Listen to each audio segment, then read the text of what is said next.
नमस्कार दोस्तों, स्वागत है आप सभी का एकलव्य क्लासेज के ऑनलाइन प्लेटफॉर्म पर। काफ़ी समय से क्लासेज नहीं हो पा रही थी, उसके कुछ पर्सनल रीजन भी थे और कुछ स्वास्थ्य संबंधी कारणों की वजह से क्लासेज नहीं हो पा रही थी।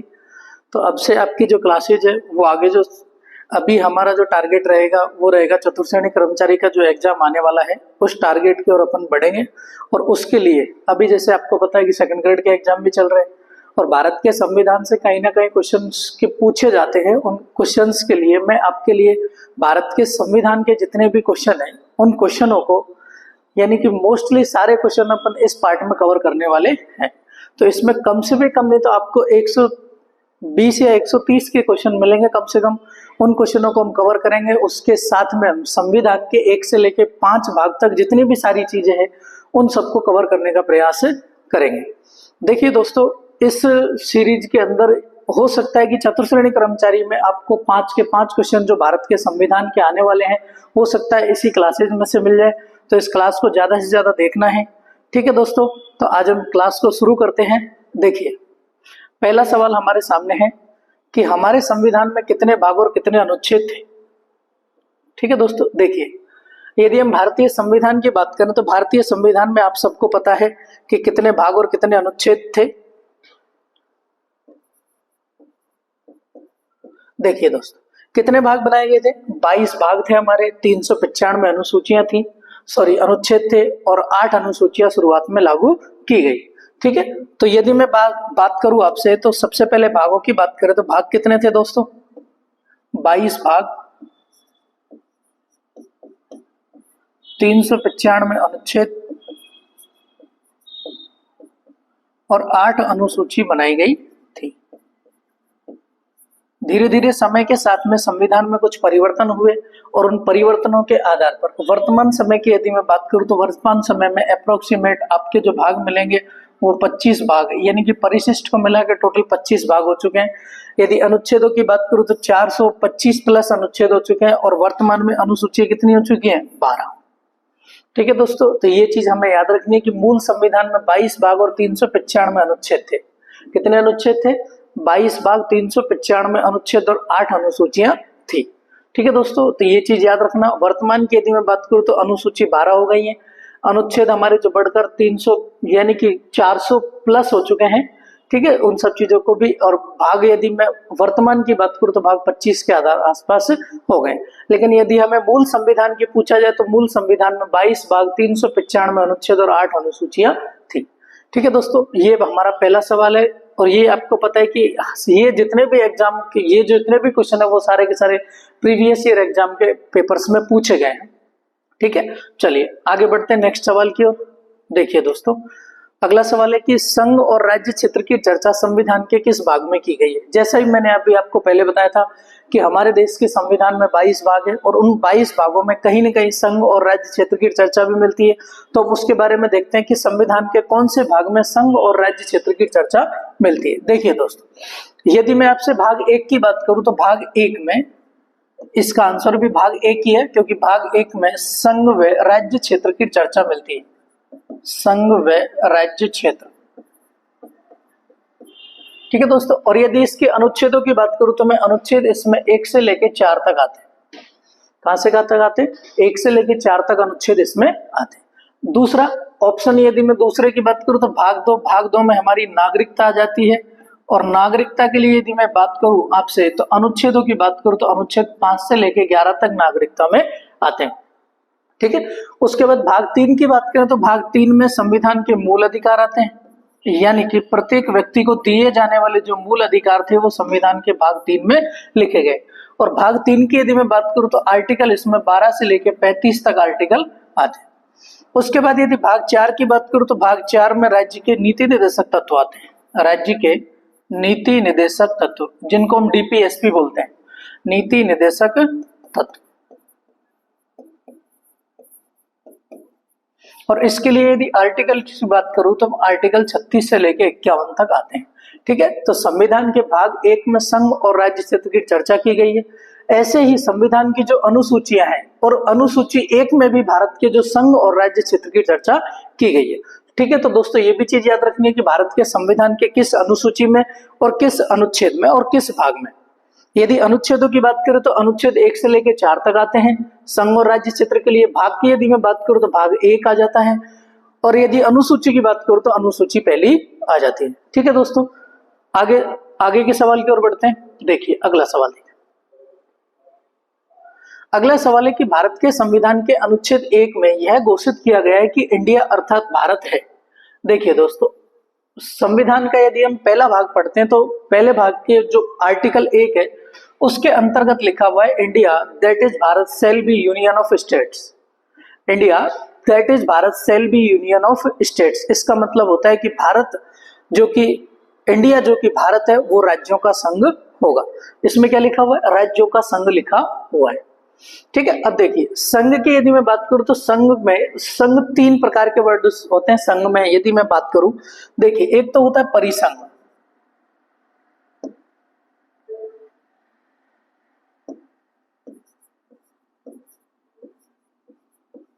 परिसंघ। ठीक है, एक होता है संघ, ये होता है फेडरेशन। ठीक है, और एक होता है संघ यूनियन।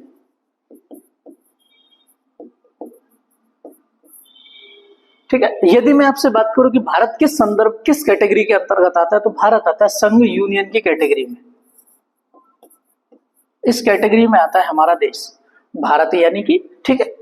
दूसरा, यदि फेडरेशन की बात करूं तो फेडरेशन का सबसे अच्छा उदाहरण है वो है जिस देश में मिलता है वो है अमेरिका। ठीक है, देखिए परिसंघ का मतलब क्या होता है? परिसंघ का मतलब होता है कि ऐसे कई छोटे छोटे जो कि देश जो कि मिलकर एक, यानी कि जैसे यदि मैं आपसे बात करूं कि ऐसे छोटे छोटे कुछ राज्य हैं जिन्होंने मिलकर अपने एक देश का निर्माण कर लिया हो, और उस देश के अंतर्गत ये ऐसे राज्य होते हैं ये कभी भी अपनी मर्जी से उसमें अलग हो सकते हैं, तो वो होता है परिसंघ। जैसे आपने देखा होगा कि जो जितनी भी मुस्लिम कंट्रीज हैं सारी की सारी मुस्लिम कंट्रीज परिसंघ के अंतर्गत आती हैं। उसके बाद यदि मैं बात करूं तो भारत की बात करूं तो भारत में लिखा हुआ है कि India that is Bharat shall be union of state, यानी कि भारत के जितने भी राज्य हैं जो राज्यों का संघ है उन राज्यों में से कोई भी राज्य भारत में अलग नहीं हो सकता है। ये लिखा हुआ है आर्टिकल 1 के अंतर्गत। ठीक है, और अब यदि इसकी बात करूं मैं और आर्टिकल्स की बात करूं तो देखिए संविधान का जो भाग 1 है उस भाग 1 के अंदर अभी मैंने आपको बताया था 1 से लेकर 4 तक अनुच्छेद आते हैं, और उस अनुच्छेद 1 में लिखा हुआ है कि क्या होगा? भारत राज्यों का संघ होगा। भारत किसका संघ होगा? राज्यों का संघ होगा। दूसरे आर्टिकल में लिखा हुआ है आर्टिकल 2 यानी अनुच्छेद 2 की यदि मैं बात करूं कि संसद भारत के बाहर किसी भी राज्य को अपने में मिला सकता है, यानी कि किसी भी विदेशी क्षेत्र को अपने में मिला सकता है, और इसके लिए उसे राष्ट्रपति की अनुमति की आवश्यकता नहीं है। ये हमारे आर्टिकल 2 के अंतर्गत लिखा हुआ है। जैसे इसका मैं उदाहरण आपको बताता हूं, जैसे हमने सिक्किम को जब मिलाया था तो सिक्किम को हमने जब मिलाने के लिए 2 प्रकार के आर्टिकल संविधान संशोधन किए थे, उनमें 35वां और 36वां संविधान संशोधन आपको याद रखना है। देखिए 35वां संविधान संशोधन होता है 1974 में, और उस 1974 के तहत जो सिक्किम राज्य था वो भारत का पहले एक सह राज्य का बनता है। कौन सा राज्य बनता है? सह राज्य। और सह राज्य बनता है, उसको संविधान के आर्टिकल 2A के अंतर्गत लिखा जाता है। उसके बाद में 36वां संविधान संशोधन होता है 1975 में, और 1975 में जब ये होता है तो 16 मई 1975 को सिक्किम को भारत का एक पूर्ण राज्य बना दिया जाता है, और वो भी 22वां पूर्ण राज्य बना दिया जाता है। कौन सा राज्य बना दिया जाता है? 22वां पूर्ण राज्य बना दिया जाता है। तो संविधान का जो आर्टिकल 2 है वो ये कहता है कि संसद किसी भी विदेशी क्षेत्र को अपने में मिला सकती है, और उसके लिए उसे यानी कि भारत के राष्ट्रपति की अनुमति आवश्यक नहीं है। ठीक है, उसके बाद में आर्टिकल 3 आ जाता है। आर्टिकल 3 में लिखा हुआ है कि संसद अपने ही राज्य क्षेत्र के भीतर, यानी कि संसद अपने ही राज्य क्षेत्र के भीतर किसी भी राज्य के नाम में परिवर्तन कर सकती है, उनकी सीमाओं में परिवर्तन कर सकती है, और यानी कि नए राज्य का निर्माण कर सकती है, यानी कि कई राज्यों की सीमाओं को काटकर एक नए राज्य का भी निर्माण कौन कर सकती है? संसद कर सकती है। उसके लिए भी संविधान में संशोधन करने की आवश्यकता नहीं होगी, ठीक है। और उसके लिए जैसे आपको देखा होगा, आपने लास्ट में देखा होगा कि जब भारत के 3 नए राज्य बनाए गए थे 15 नवंबर 2000 में, छत्तीसगढ़, उत्तराखंड और झारखंड, तो उस समय भारत में तीनों नए राज्यों के लिए कोई भी संविधान संशोधन नहीं किया गया था, ठीक है दोस्तों। उसके बाद में यदि मैं बात करूं, आर्टिकल 4 आ जाता है, और आर्टिकल 4 में लिखा हुआ है कि 2 और 3 के तहत जो भी बातें की जाएंगी वो संविधान संशोधन में नहीं आएगा, यानी उसके लिए उसे संविधान संशोधन में नहीं आएगा, यानी कि आर्टिकल 368 में उसे शामिल नहीं किया जाएगा। किसमें शामिल नहीं किया जाएगा? आर्टिकल 368 में, क्योंकि संविधान संशोधन का जो पार्ट है वो आर्टिकल 368 आता है, संविधान का भाग 20 आता है, जिसके तहत संविधान संशोधन की बात लिखी गई है। किसकी बात लिखी गई है? संविधान संशोधन की बात लिखी गई है, और संविधान संशोधन के लिए एक ही आर्टिकल आता है 368। हालांकि इसके कुछ अलग अलग बेसिक्स होते हैं कि संविधान में संशोधन किस किस तरह से किया जा सकता है, ठीक है दोस्तों। तो ये हमारे संविधान का भाग 1 हो गया। भाग 1 में हमें 4 आर्टिकल पढ़ने, और 4 आर्टिकलों में सबसे पहला जो आर्टिकल आता है कि भारत राज्यों का संघ होगा, ठीक है दोस्तों। दूसरे आर्टिकल में संसद किसी भी विदेशी क्षेत्र को अपने में मिला सकती है, उसके लिए उसे संविधान में यानी कि राष्ट्रपति की अनुमति की आवश्यकता नहीं होगी। तीसरा लिखा है कि संसद क्या कर सकती है, और जिसके तहत विदेशी क्षेत्र को मिला सकती है, उसके तहत मैंने आपको बताया था अभी कि 35वां और 36वां संविधान संशोधन करके सिक्किम को भारत में मिलाया गया था। किसको मिलाया गया? सिक्किम को भारत में मिलाया गया, ठीक है। उसके बाद यदि मैं बात करूं आर्टिकल 4 की, तो आर्टिकल 3 की, आर्टिकल 3 में लिखा हुआ है कि संसद अपने ही राज्य क्षेत्र के भीतर, यानी कि भारत के राज्य क्षेत्र के जहां जहां भारत संसद का प्रसार क्षेत्र आता है, उस प्रसार क्षेत्र के अंतर्गत संसद किसी भी राज्य के सीमाओं में परिवर्तन कर सकती है, उनके नाम में परिवर्तन कर सकती है, और नए राज्यों का निर्माण कर सकती है, ठीक है। उसके बाद में आर्टिकल 4 आता है। आर्टिकल 4 में लिखा हुआ है कि संविधान संशोधन यदि 2 और 3 के तहत जो भी कार्य किया जाएगा, उस कार्य को संविधान संशोधन नहीं माना जाएगा। और संविधान संशोधन के लिए संविधान में भाग कौन सा लिखा हुआ है? भाग 20 लिखा हुआ है, उसके लिए एक ही आर्टिकल आता है, कौन सा? 368, ठीक है दोस्तों। तो आगे बढ़ते हैं अगले सवाल की ओर। अगला सवाल जो है वो देखिए। अगला सवाल है कि किसको यह अधिकार है कि भारत के बाहर यदि कोई देश है तो उसे भारत में मिला सकता है। अभी जैसे मैंने आपको बताया था कि भारत के बाहर के किसी भी क्षेत्र को मिलाने के लिए कौन मिला सकता है? संसद को यह अधिकार दिया गया है। और संसद को अधिकार कौन से अनुच्छेद के तहत दिया गया है? आर्टिकल 2 के तहत संसद को अधिकार दिया गया है। देखिए आर्टिकल 2 के तहत यानी अनुच्छेद 2 के तहत संसद को इस बारे में अधिकार दिया गया है कि संसद क्या कर सकती है? भारत से बाहर यदि कोई देश है तो यदि उसको भारत में मिला सकती है, और उसके लिए उसे राष्ट्रपति की अनुमति की आवश्यकता भी नहीं होती।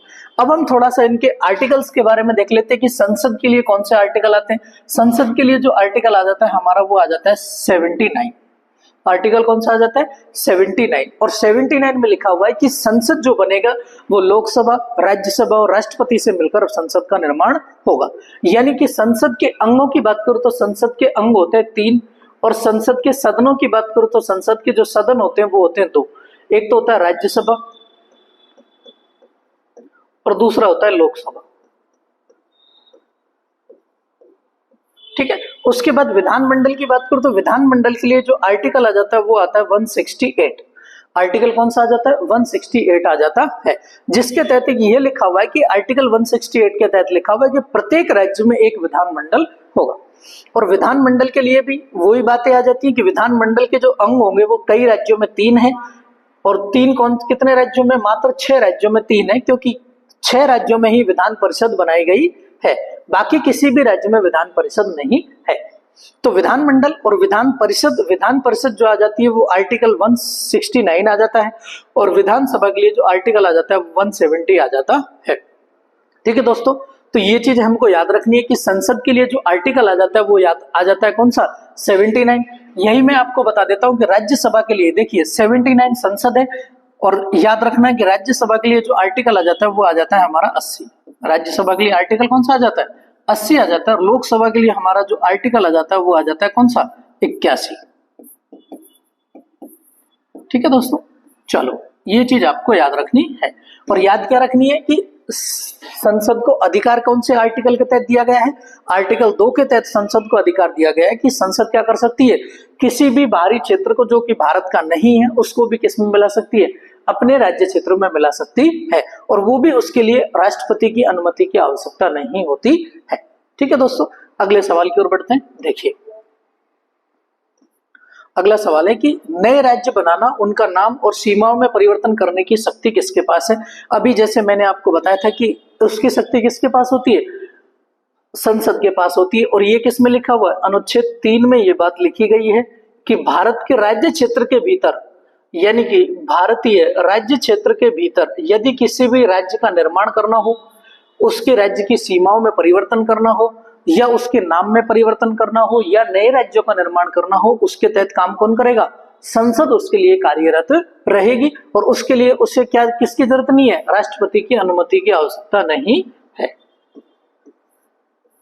राष्ट्रपति की अनुमति की आवश्यकता नहीं है।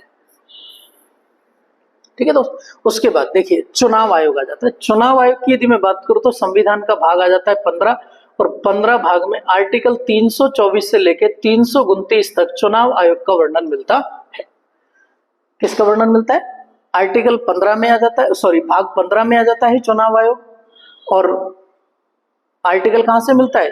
324 से लेकर 329 तक चुनाव आयोग का वर्णन मिलता है। और वर्तमान में आपको पता है कि चुनाव आयुक्त कौन है? श्रीमान ज्ञानेश कुमार वर्तमान में चुनाव आयुक्त है। भारत के यदि मुख्य चुनाव आयुक्त की बात करूं तो कौन है? ज्ञानेश कुमार भारत के मुख्य चुनाव आयुक्त हैं। राष्ट्रपति के लिए यदि मैं बात करूं तो आर्टिकल कौन सा आ जाता है? 52। और वर्तमान में जो भारत के राष्ट्रपति है वो कौन है? द्रौपदी मुर्मू है।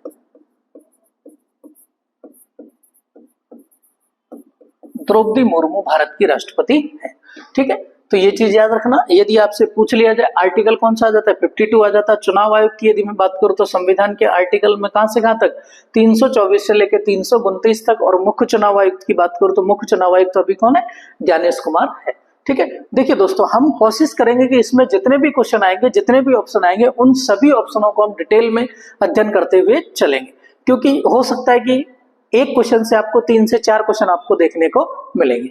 और ये क्लास आपकी लंबी भी होगी, मैराथन क्लास की तरह रहेगी, आपको एक ही क्लास में सारी चीजें कंप्लीट करवाई जाएंगी। देखिए दोस्तों अगला सवाल बढ़ते हैं, अगले सवाल की ओर बढ़ते हैं। देखिए भाषा के आधार पर बनने वाला प्रथम राज्य कौन सा है? देखिए दोस्तों, अब यदि मैं आपको थोड़ा सा इसके बारे में बात करूं कि भाषा के आधार पर बनने वाला प्रथम राज्य है आंध्र प्रदेश। देखिए दोस्तों, इसकी शुरुआत कैसे होती है? आपको पता है कि भारत स्वतंत्र हो गया था 1947 में, और 1947 में जब स्वतंत्र हुआ था तो भारत के जितने भी राज्य थे सभी राज्यों के एकीकरण की बात चल रही थी। ठीक है, और उसके बाद में एकीकरण कंप्लीट होने के बाद में ये सारी चीजें है कि भारत में जो राज्यों का वर्गीकरण है वो किस आधार पे किया जाए, यानी कि प्रशासनिक आधार पे किया जाए या भाषाई आधार पे किया जाए।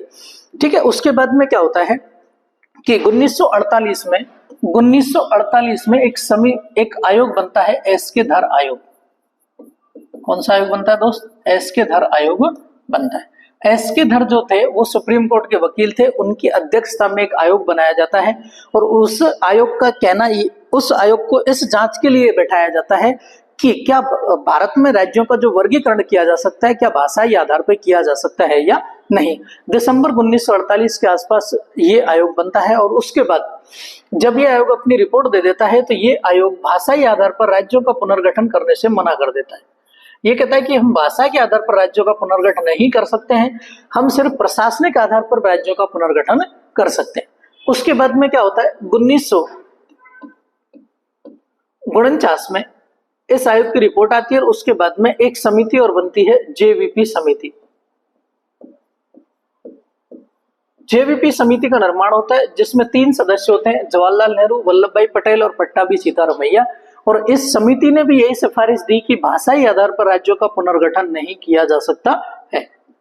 दोनों चीजें, एक राज्य एक भाषा के सिद्धांत को क्या कर देती है? खारिज कर देती है। उसके बाद में क्या होता है कि जैसे ही 1951-52 में आपको पता है कि इलेक्शन हो जाते हैं, और लोकसभा के इलेक्शन होकर कांग्रेस बहुमत से जीत जाती है। और उसी समय 1952 में ही एक दक्षिणी भाषी यानी कि जो तेलुगु भाषी लोगों का एक बहुत बड़ा आंदोलन उठता है, और उस आंदोलन में कांग्रेस के एक वरिष्ठ नेता थे पोट्टी श्रीरामुलु, और उस पोट्टी श्री रामल्लू की क्या हो जाती है, मृत्यु हो जाती है, और वो भी किसके कारण, भूख हड़ताल के कारण।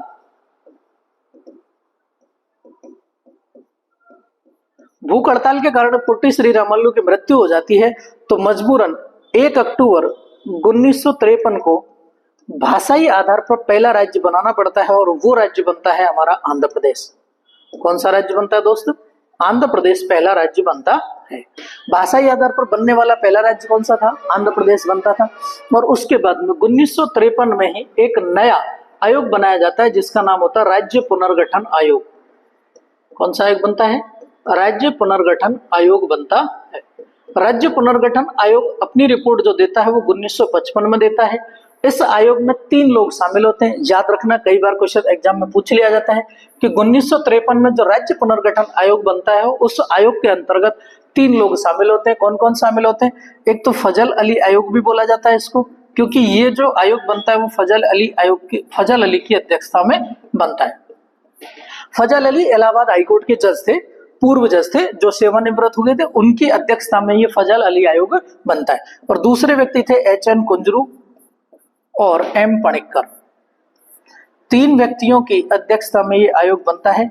ये आयोग भी एक राज्य एक भाषा के सिद्धांत को क्या कर देता है, खारिज कर देता है, लेकिन ये कहता है कि यदि किसी राज्य के अंतर्गत 70% एक ही भाषा के लोग रहने वाले हैं तो मिनिमम 30% लोग अलग भाषा वाले होने चाहिए, और उसी आधार पर राज्यों के पुनर्गठन की मांग को स्वीकार कर लिया जाता है, जिसके बाद से राज्यों का पुनर्गठन शुरू हो जाता है। और उसके बाद में क्या होता है, 1 नवंबर 1956 तक भारत में 14 राज्य और 6 केंद्र शासित प्रदेश बना दिए जाते हैं, यानी कि 6 यूटी बन जाते हैं।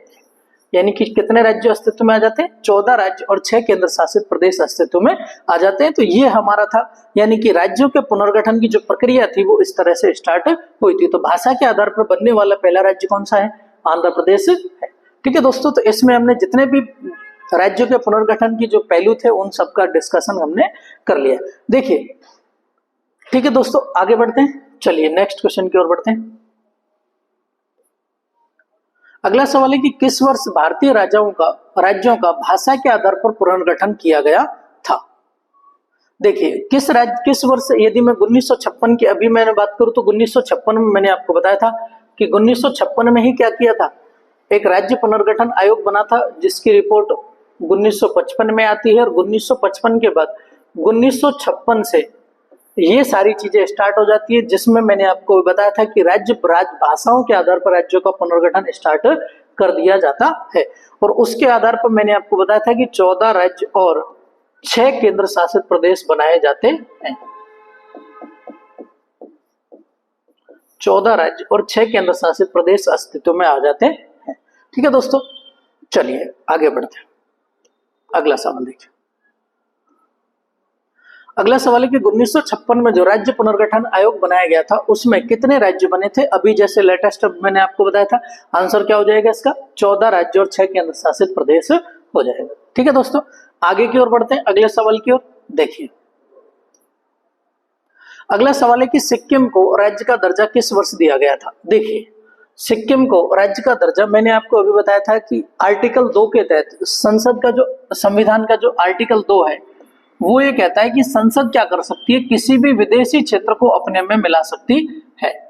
देखिए, यदि मैं सिक्किम की बात करूं तो सिक्किम एक ऐसा राज्य था जब चीन का अटैक स्टार्ट हो गया था, यानी कि चाइना ने ताइवान और ऊपर के एरिया पर कब्जा कर लिया था, तो उस समय सिक्किम को भी लगा था कि चाइना हम पर अटैक करने वाला है। तो सिक्किम में उस समय चोग्याल वंश का शासक था, एक वंश था वहां पे, चोग्याल वंश का शासन था।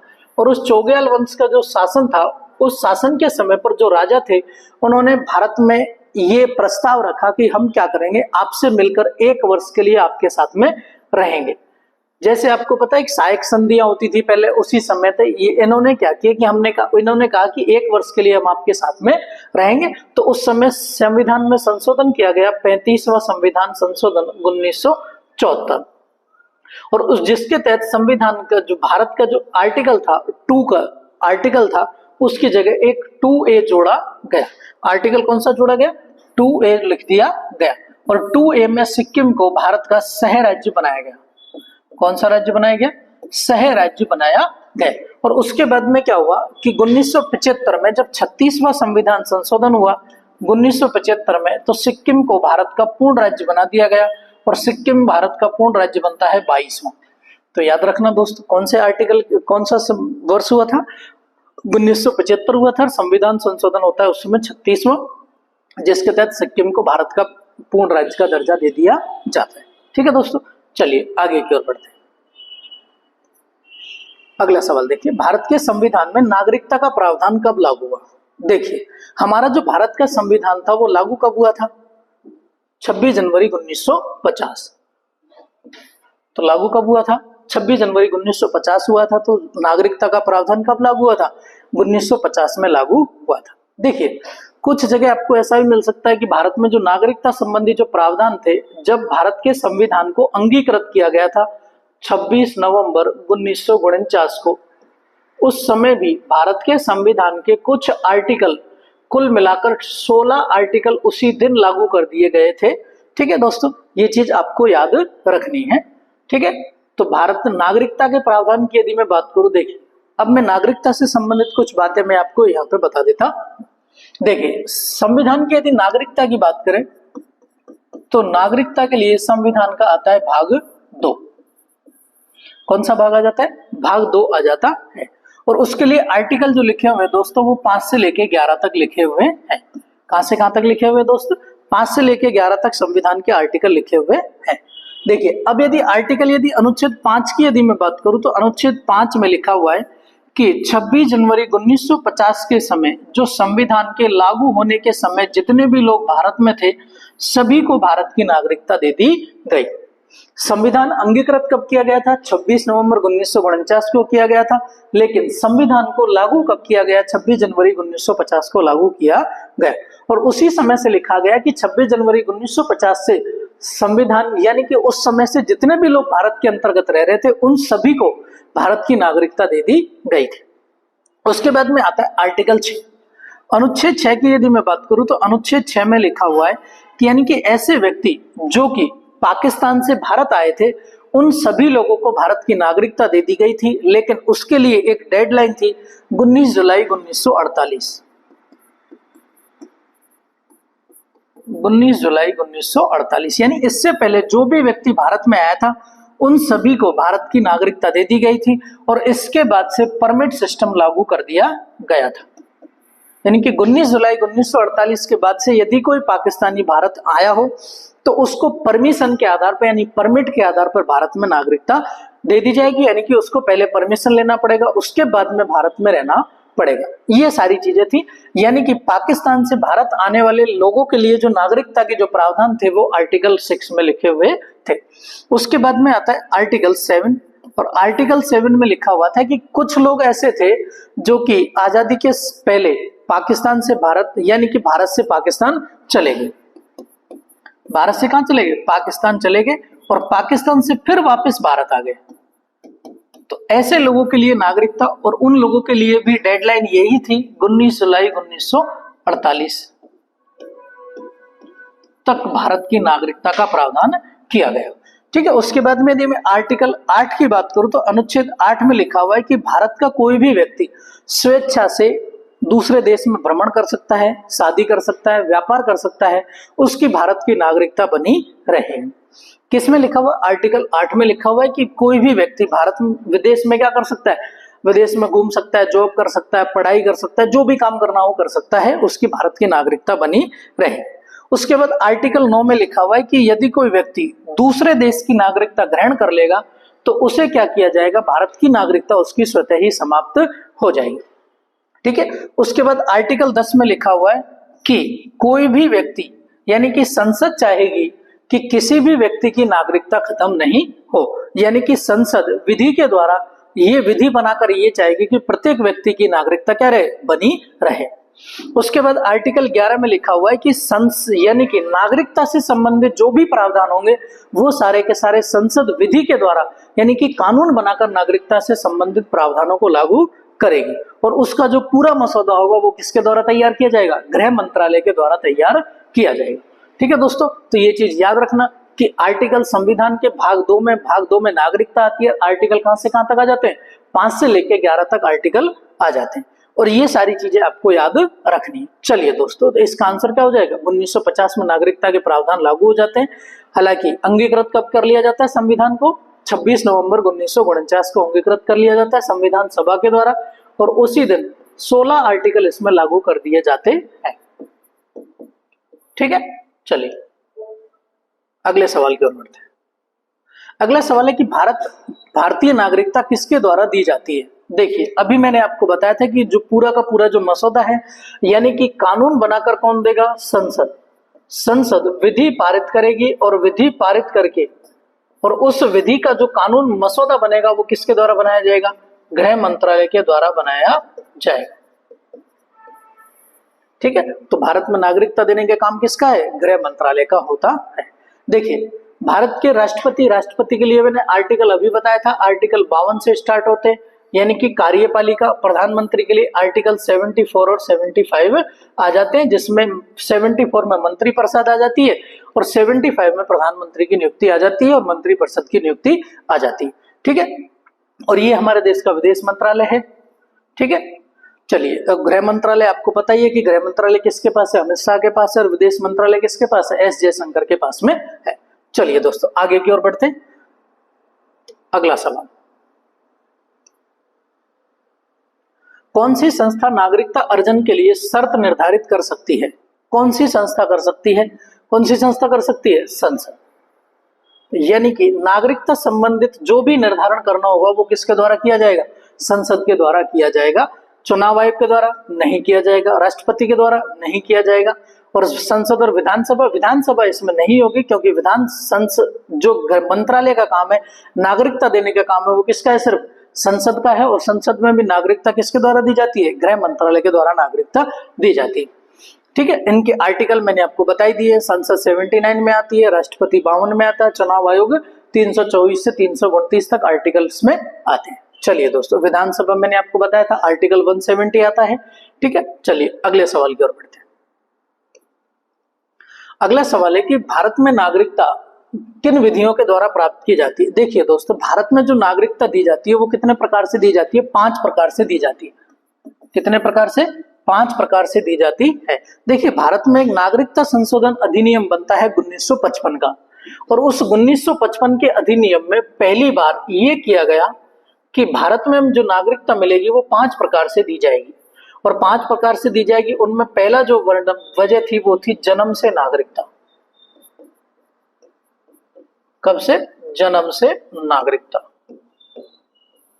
ठीक है दोस्तों, दूसरा यदि मैं बात करूं तो वंश के आधार पर नागरिकता, वंश के आधार पर नागरिकता। तीसरा यदि मैं बात करूं तो पंजीकरण के आधार पर नागरिकता। ठीक है, चौथा यदि मैं आपसे बात करूं तो देशीयकरण के आधार पर नागरिकता, और यदि 5वीं बात करूं तो अर्जित भूमि क्षेत्र के आधार पर नागरिकता।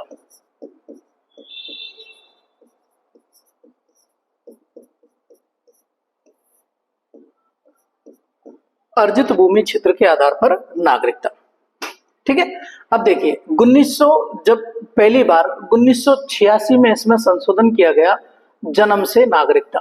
ठीक है, और उसके बाद वंश के आधार पर नागरिकता, इसमें भी संशोधन किया गया, क्योंकि हमारी जो सत्ता है वो मानी जाती है पितृसत्तात्मक, यानी हमारा जो समाज है वो पितृसत्तात्मक समाज है। और पितृसत्तात्मक समाज के आधार पर ये होता है कि जो वंश चलता है, यानी कि भारत का संविधान इस बात को मानता था पहले कि जो वंश चलता है वो पिता के आधार पर ही चलता है, और पिता के आधार पर ही चलता है। इसके कारण से, यानी कि माता के वंश के आधार पर यदि किसी को नागरिकता पहले नहीं मिल पाती थी, और उसके बाद में उसमें 1992 में संशोधन किया गया कि अब माता के वंश के आधार पर भी नागरिकता मिल जाएगी। ठीक है दोस्तों, तो ये चीज याद रखना। जन्म से नागरिकता, यानी कि पहले ये था कि माता या पिता दोनों में से किसी एक का जन्म भारत में हुआ हो, उस व्यक्ति को भारत की नागरिकता मिल जाएगी। लेकिन अभी इसमें कर दिया गया कि दोनों का जन्म भारत में हुआ। 1986 के बाद से ये क्या कर दिया है, संविधान में संशोधन किया गया था, तो नागरिकता संशोधन अधिनियम 1955 में संशोधन किया गया। अब देखिए, इसमें आपसे पूछा गया कि भारत में नागरिकता कितनी विधियों से दी जा सकती है, तो 5 प्रकार से भारत में नागरिकता दी जा सकती है। कौन कौन से? जन्म द्वारा, आनुवंशिक यानी कि वंश के द्वारा, और तीसरा ऑप्शन है पंजीकरण के द्वारा। तो आंसर क्या हो जाएगा? 1, 2 और 3 हमारे आंसर हो जाएंगे। ठीक है दोस्तों, चलिए अगला सवाल देखिए। अगले सवाल की ओर बढ़ते हैं कि कोई व्यक्ति भारत का नागरिक नहीं होगा यदि, देखिए पहला ऑप्शन है कि यदि कोई व्यक्ति विदेश में पिछले 5 वर्ष से रह रहा हो तो उससे कोई फर्क नहीं पड़ेगा क्योंकि वो भारत का नागरिक ही रहेगा, तो भारत का नागरिक होगा, बिल्कुल सही है। ठीक है, विदेशी न्यायालय द्वारा दंडित किया गया है तो ये भी क्या होगा? ये भी सही है, ऐसा कुछ भी नहीं है। लेकिन स्वेच्छा से दूसरे देश की नागरिकता ग्रहण कर लेता है तो उसकी नागरिकता क्या हो जाएगी? स्वतः ही समाप्त हो जाएगी। और ये मैंने आपको बोला था कि आर्टिकल 9 के अंतर्गत ये बात लिखी हुई है। अनुच्छेद 9 में लिखा हुआ है कि यदि कोई व्यक्ति स्वेच्छा से दूसरे देश की नागरिकता ग्रहण कर लेगा तो उसकी नागरिकता अपने आप क्या हो जाएगी? समाप्त हो जाएगी। ठीक है, या दूसरे देश में रोजगार स्वीकार कर चुका हो तो ये भी गलत है। तो आंसर क्या हो जाएगा? यानी स्वेच्छा से किसी दूसरे देश की नागरिकता ग्रहण कर ली हो तो उस व्यक्ति की नागरिकता क्या हो जाएगी? स्वतः ही समाप्त हो जाएगी। ठीक है दोस्तों, चलिए अगला सवाल। अगला सवाल है कि नागरिकता का अधिकार प्रदान किया जाता है जो पाकिस्तान से प्रवास करके भारत आए हैं। जैसे मैंने अभी आपको बताया था कि भारत के जो नागरिकता वाला जो भाग है उसके अंतर्गत नागरिकता का जो भाग आता है भाग 2 आता है, और भाग 2 में नागरिकता अनुच्छेद कहां से कहां तक आ जाती है? 5 से लेके 11 तक आ जाती है। और 5 से लेके 11 तक में मैंने आपको बताया था 5 में लिखा हुआ है क्या कि 26 जनवरी 1950 यानी कि संविधान लागू होने के समय से नागरिकता। और अनुच्छेद 6 में लिखा हुआ है क्या? अनुच्छेद 6 में लिखा हुआ है कि जो व्यक्ति पाकिस्तान से प्रवास करके भारत आए थे 19 जुलाई 1948 से पहले पहले उन सभी व्यक्तियों को भारत की नागरिकता दे दी गई। देखिए आर्टिकल 10 में लिखा हुआ है, आर्टिकल 10 में मैंने आपको बताया था कि संसद चाहेगी कि प्रत्येक व्यक्ति की नागरिकता बनी रहे जब तक कि कोई व्यक्ति खुद का कबाड़ा खुद नहीं करे। जैसे किसी व्यक्ति पर रासुका लग जाता है, 1980 का जो नियम है, आतंकवादी गतिविधियों में यदि कोई लिप्त पाया जाता है तो उसकी नागरिकता पे क्या आ जाते हैं? सवाल खड़े हो जाते हैं, उसकी नागरिकता को कैंसिल किया जा सकता है। आर्टिकल 4 में मैंने आपको बताया था ये संविधान के भाग 1 का पार्ट है, और जिसके अंतर्गत लिखा हुआ है कि 2 और 3 के तहत कोई भी काम किया जाएगा उसे 368 में नहीं माना जाएगा, यानी कि अनुच्छेद 368 के तहत उसको नहीं माना जाएगा। आर्टिकल 8 में लिखा हुआ है, ये भारत के संविधान के भाग 2 नागरिकता का भाग है, जिसमें लिखा हुआ है कि यदि कोई व्यक्ति विदेश में रहता है, विदेश में शादी कर ले, विदेश में भ्रमण करे, विदेश में पढ़ने जाए, विदेश में रोजगार करे, उसकी नागरिकता भारत की नागरिकता ही बनी रहे। ठीक है दोस्तों, तो ये सारे के सारे आर्टिकल है। आंसर क्या हो जाएगा हमारा? अनुच्छेद 6। ठीक है, चलिए अगले सवाल की ओर बढ़ते हैं। अगला सवाल है कि भारत में नागरिकता कितने तरीकों से प्राप्त की जाती है? अभी मैंने जस्ट आपको बताया था कितने तरीकों से, 5 तरीकों से। कौन कौन से? जन्म के आधार पे, वंश के आधार पे, पंजीकरण के आधार पे, देशीयकरण के आधार पर, अर्जित भूमि क्षेत्र के आधार पर, यानी कि भारत में नागरिकता 5 प्रकार से प्राप्त की जाती है। ठीक है, चलिए अगला सवाल। अगला सवाल है भारत में नागरिकता कितने प्रकार से समाप्त की जा सकती है? तो याद रखना, समाप्त भी 3 तरीके से होती है। एक तो जब कोई व्यक्ति दूसरे देश की नागरिकता ग्रहण कर ले, दूसरे देश की नागरिकता ग्रहण कर ले। ठीक है, दूसरा बर्खास्त कर दिया जाए,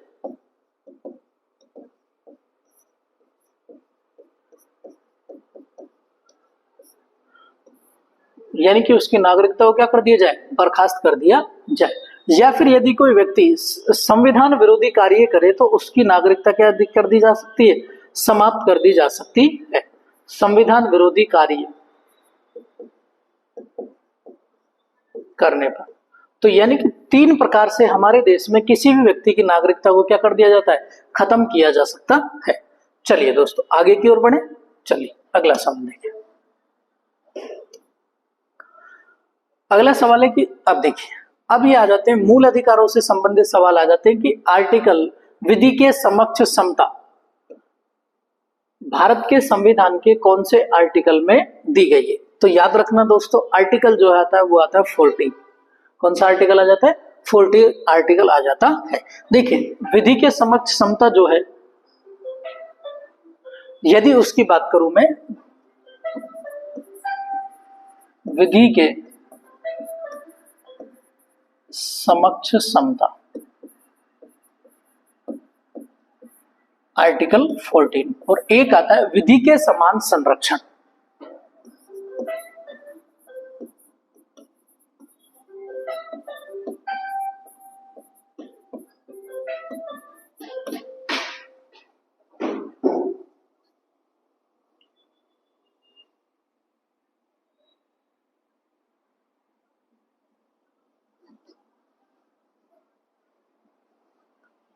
विधि के समक्ष समता और विधि के समान संरक्षण।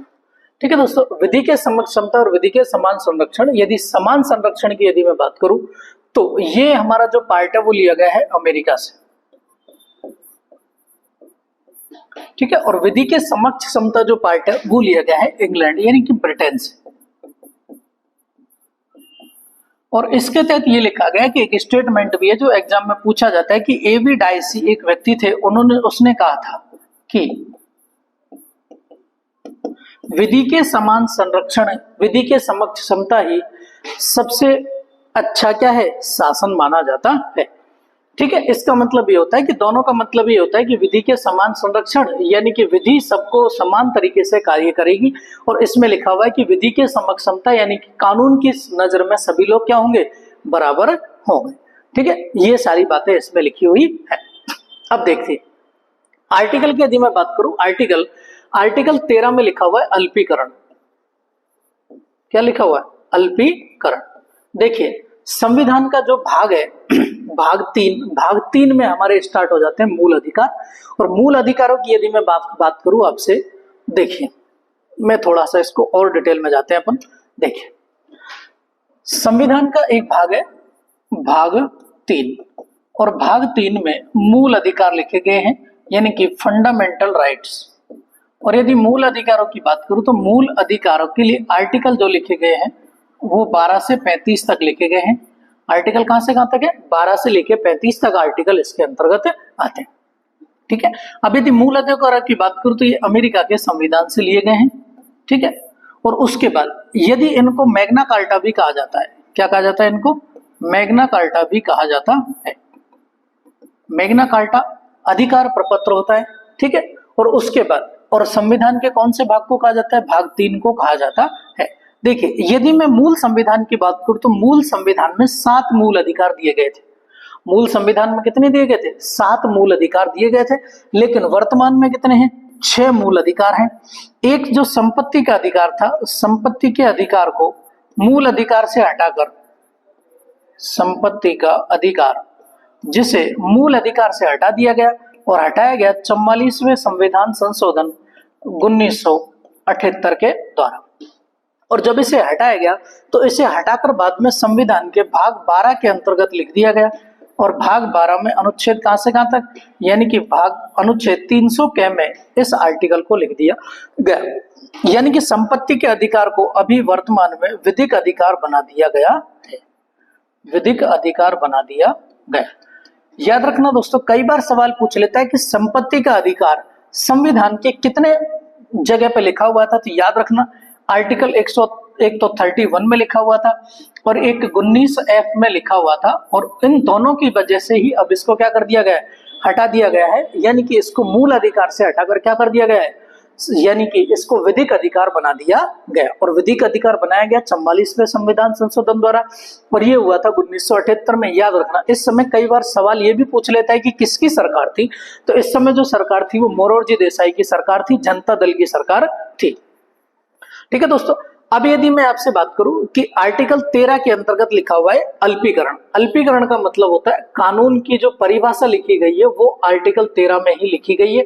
अल्पीकरण का मतलब होता है कि यदि कोई कानून जो कि मूल अधिकारों को सीमित करता है तो उस कानून को उस जगह तक खत्म कर दिया जाएगा, यानी कि उस कानून को शॉर्ट कर दिया जाएगा, उस कानून को समाप्त कर दिया जाएगा यदि कोई कानून हमारे मूल अधिकारों के खिलाफ आ रहा है। यदि सपोज करते हैं कि जैसे कोई कानून है और उस कानून को जैसे अल्पीकरण किया गया और उसके बाद उस कानून का कोई विशेष महत्व नहीं बचता है तो उस पूरे के पूरे कानून को ही लैप्स कर दिया जाएगा, यानी कि मूल अधिकारों से किसी भी प्रकार का कोई भी समझौता नहीं किया जाएगा।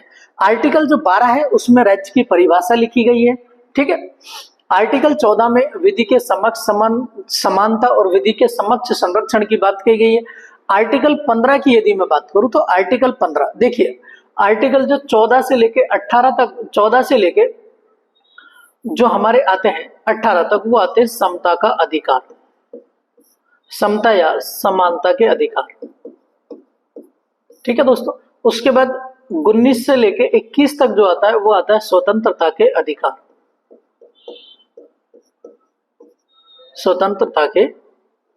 स्वतंत्रता का अधिकार, सॉरी 19 से 22। उसके बाद 23 और 24 में जो आ जाता है वो आ जाता है शोषण के विरुद्ध अधिकार, शोषण के विरुद्ध अधिकार। उसके बाद आर्टिकल यदि 25 से 28 तक बात करूं तो धार्मिक स्वतंत्रता का अधिकार, धार्मिक स्वतंत्रता का अधिकार। उसके बाद 29 और 30 की यदि मैं बात करूं तो इसमें आ जाता है सांस्कृतिक का अधिकार, यानी कि ये अल्पसंख्यकों के लिए आते हैं, माइनॉरिटीज के लिए ये अधिकार दिए गए हैं, ठीक है। उसके बाद आर्टिकल 31 में संपत्ति का अधिकार था जिसको हटा दिया गया है, और उसके बाद में आ जाता है आर्टिकल 32, और आर्टिकल 32 में आ जाता है संवैधानिक उपचारों का अधिकार, और इस संवैधानिक उपचारों के अधिकार को डॉक्टर BR अम्बेडकर द्वारा भारतीय संविधान की आत्मा कहा था, ठीक है। तो ये हमारे जो मूल अधिकार है वो इस तरह से दिए गए, ठीक है। उसके बाद यदि आर्टिकल 15 की बात करूं तो आर्टिकल 15 में आ जाता है कि किसी भी व्यक्ति के साथ में धर्म, जाति, लिंग, जन्म स्थान आदि के आधार पर किसी भी प्रकार का कोई भी विभेद नहीं किया जाएगा। अनुच्छेद 21 की यदि मैं बात करूं तो अनुच्छेद 21 में आ जाता है कि प्राण एवं दैहिक स्वतंत्रता का अधिकार दिया गया है, और इसी में तहत 21A भी लिखा गया है। 21A में इसमें जोड़ा गया है प्राथमिक शिक्षा का अधिकार, और इसमें लिखा गया है कि 6 से 14 वर्ष तक के जितने भी बच्चे हैं उन सबको प्राथमिक शिक्षा उपलब्ध करवाना किसकी जिम्मेदारी है? सरकार की जिम्मेदारी है, ठीक है। तो ये हमारे आर्टिकल्स आ जाते हैं, यानी कि क्या आ जाते हैं? मूल अधिकार आ जाते हैं। तो इन सब चीजों से कोई ना कोई आपको, और मैं आर्टिकल सारे डिटेल में बता दूंगा अभी इस तरह से, यानी कि जो क्लासेस अभी जो नेक्स्ट क्वेश्चन आएंगे उसमें अपन इन सब के डिटेल में अध्ययन करते हुए चलेंगे, ठीक है दोस्तों। चलिए अगले सवाल की ओर बढ़ते हैं। देखिए अगला सवाल आता है कि सभी नागरिकों को लोक नियोजन के अवसर की समानता जो प्रदान की गई है वो संविधान के कौन से आर्टिकल में प्रदान की गई है? देखिए दोस्त, यदि मैं आपसे संविधान के आर्टिकल्स की बात करूं तो उसमें पहला जो आर्टिकल आ जाता है हमारा 14 से 18 तक, समता या समानता का अधिकार, समता या समानता का अधिकार। और उस समता या समानता के अधिकार में मैंने आपको बताया था कि अनुच्छेद 14 इसमें विधि के समक्ष समता, यानी कि कानून की नजर में प्रत्येक व्यक्ति बराबर है। उसके बाद आर्टिकल आ जाता है 15, और 15 में लिखा हुआ है कि धर्म, जाति, लिंग, जन्म स्थान आदि के आधार पर किसी भी व्यक्ति के साथ में विभेद नहीं किया जाएगा। उसके बाद आर्टिकल जो 16 आता है उसमें लिखा हुआ है लोक नियोजन के अवसर की समानता, लोक नियोजन के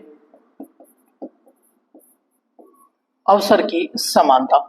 लोक नियोजन के अवसर की समानता की यदि मैं बात करूं तो यानी कि मोस्टली सरकारी नौकरियों में आरक्षण, तो आर्टिकल 16 ये आ जाता है, ठीक है। उसके बाद यदि 17 की बात करूं तो आर्टिकल 17 में आ जाता है अस्पृश्यता का अंत।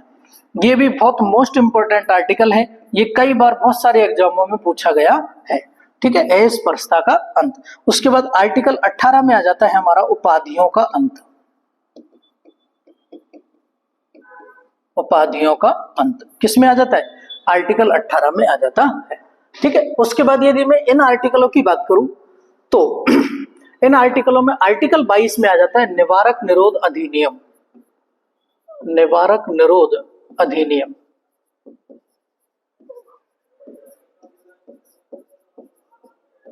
ठीक है, एक तरह से वेलोट एक्ट वाला नियम था। अनुच्छेद 16 लोक नियोजन के अवसर। अनुच्छेद 20 में आ जाता है अपराध के लिए दोष सिद्धि संरक्षण,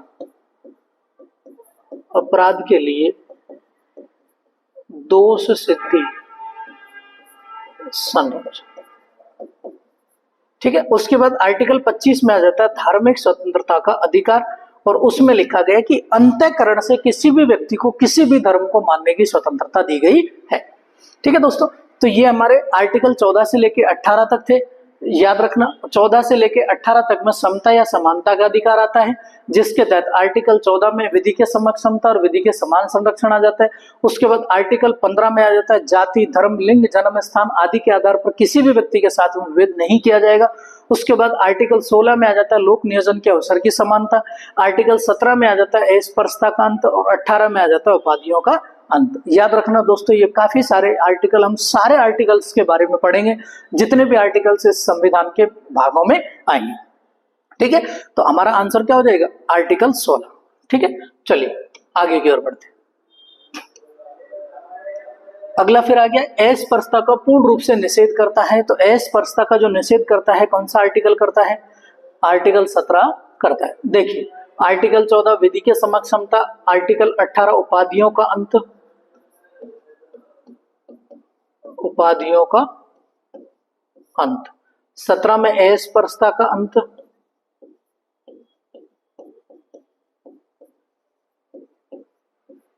एबोलिशन ऑफ अनटचेबिलिटी जिसको बोला जाता है आर्टिकल 17 में। अनुच्छेद 19 में लिखा हुआ है स्वतंत्रता के अधिकार दिए गए हैं, और स्वतंत्रता के अधिकार में विचार एवं अभिव्यक्ति की स्वतंत्रता दी गई है आर्टिकल 19 के तहत, और 6 प्रकार की स्वतंत्रता इसमें दी गई है। ठीक है, देखिए आर्टिकल 19 की यदि मैं बात करूं तो संविधान का जो दूसरा मूल अधिकार आता है, पहला मूल अधिकार आता है समता या समानता का अधिकार, और दूसरा जो मूल अधिकार आता है वो आता है हमारा स्वतंत्रता का अधिकार। किसका अधिकार आ जाता है? स्वतंत्रता का अधिकार आ जाता है। और यदि स्वतंत्रता के अधिकार की बात करूं तो आर्टिकल 19 से 22 तक स्वतंत्रता के अधिकार की बात आती है। उसमें आर्टिकल 19 में प्रत्येक व्यक्ति को 6 प्रकार की स्वतंत्रता दी गई है, जिसमें पहला आ जाता है विचार एवं अभिव्यक्ति की स्वतंत्रता, जिसके तहत प्रेस की स्वतंत्रता भी इसी के अंतर्गत आ जाती है। विचार एवं अभिव्यक्ति, ठीक है दोस्तों। दूसरा दिया गया है इसमें संघ या संघ बनाने की, ठीक है, यानी कि संगठन बना सकता है। तीसरा यानी कि शांतिपूर्वक सम्मेलन करने की।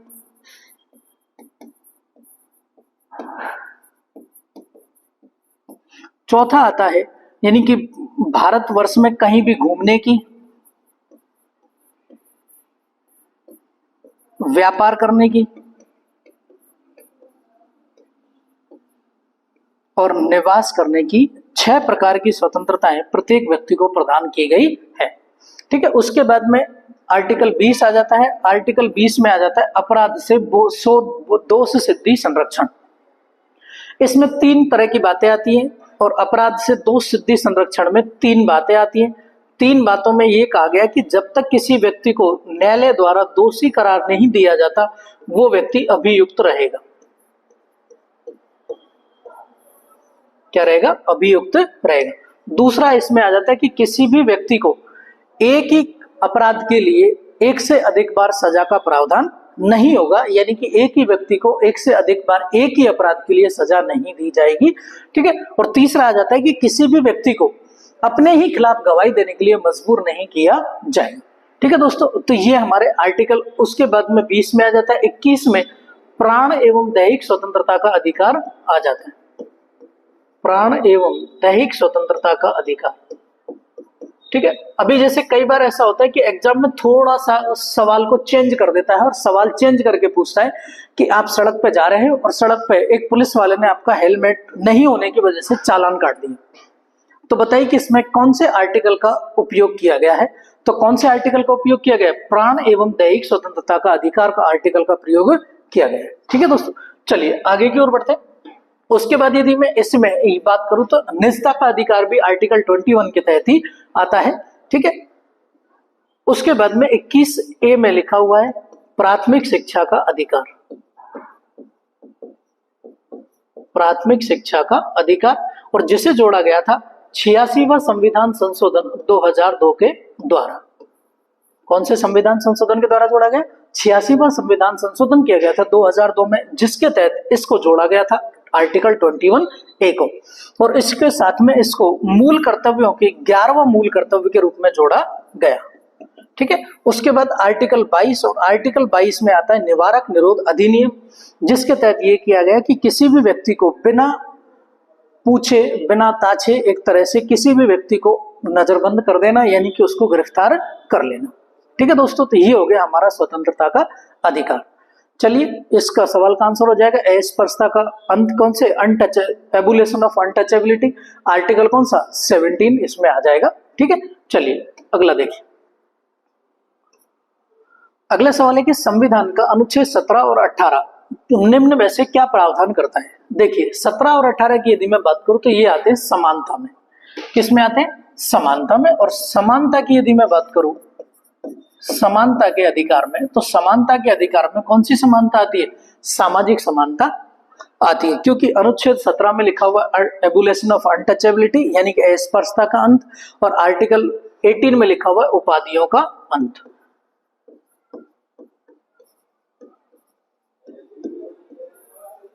ठीक है, तो कौन से, यानी कि प्रत्येक व्यक्ति समान रहे समाज के स्तर पर, तो आर्टिकल कौन सा आ जाएगा, इसमें क्या आंसर आ जाएगा, सामाजिक समता आ जाएगा। ठीक है दोस्तों, चलिए अगला सवाल देखिए। अगला है प्रेस की आजादी। अभी मैंने आपको बताया था कि आर्टिकल 19 के तहत ये दिया गया है विचार एवं अभिव्यक्ति की स्वतंत्रता, तो इसमें क्या आ जाएगा, अभिव्यक्ति का अधिकार। प्रेस की जो आजादी है वो किसके तहत आती है, आर्टिकल 19 के तहत आती है, और आर्टिकल 19 के तहत आर्टिकल 19 का 1 विचार एवं अभिव्यक्ति की स्वतंत्रता के आधार पर आती है। ठीक है दोस्तों, चलिए अगला सवाल देखिए। अगला सवाल है कि अनुच्छेद 20 के तहत अपराधों के लिए संदर्भ में किस में लिखा हुआ है, तो देखिए ये सब किस में लिखे हुए, भारत के नागरिकों के मूल अधिकार के अंतर्गत लिखे हुए। संघ सरकार की यदि मैं बात करूं तो आर्टिकल 52 से लेके 151 तक आता है इसमें, और ये संविधान का भाग 5 है। कौन सा भाग है, 5। उसके बाद यदि मैं बात करूं 152 से लेके 237 तक की बात करूं तो ये संविधान का भाग 6 आता है, और इसमें राज्य सरकार का वर्णन मिलता है। राज्य के नीति निर्देशक तत्व संविधान के कौन से भाग में, भाग 4 में आते हैं। और आर्टिकल की यदि मैं बात करूं तो 36 से लेके 51 तक इसके अंतर्गत आर्टिकल आते हैं। और भारत के नागरिकों के मूल अधिकारों की यदि मैं बात करूं तो आर्टिकल आते हैं 12 से 35 तक, और संविधान का भाग आ जाता है भाग 3, जिसमें आर्टिकल 12 से 35 तक भारत के संविधान के बारे में यानी कि नागरिकों के मूल अधिकार के बारे में लिखा गया। ठीक है दोस्तों, चलिए अगले सवाल की ओर बढ़ते हैं। देखिए अगला आता है निजता का अधिकार संविधान के किस अनुच्छेद के अंतर्गत आता है। अभी मैंने आपको जस्ट बताया था निजता का अधिकार किसके तहत आ जाता है, आर्टिकल 21 के तहत आ जाता है। अनुच्छेद 19 में विचार स्वतंत्रता का अधिकार, 20 में अपराध से दोष सिद्धि संरक्षण, 18 में उपाधियों का अंत। देखिए हमने 2 मूल अधिकार पढ़ लिए थे। 2 मूल अधिकारों में पहला हमने देखा था कि समता का अधिकार आर्टिकल 14 से लेके 18 तक, दूसरा हमने देखा था स्वतंत्रता का अधिकार आर्टिकल 19 से लेके 22 तक। उसके बाद में तीसरा आता है शोषण के विरुद्ध अधिकार, शोषण के विरुद्ध अधिकार, और इसमें आ जाते हैं हमारे आर्टिकल 23 और 24। देखिए 23 में लिखा हुआ है कि बलात्श्रम, मानव दुर्व्यापार, बंधुआ मजदूरी,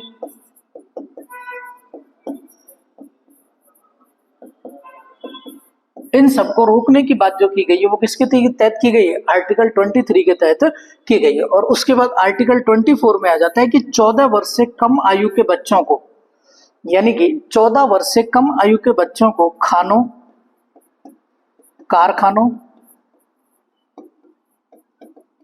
व किसी भी यानी कि किसी भी कठोर श्रम वाले कार्य में नहीं लगाया जाएगा।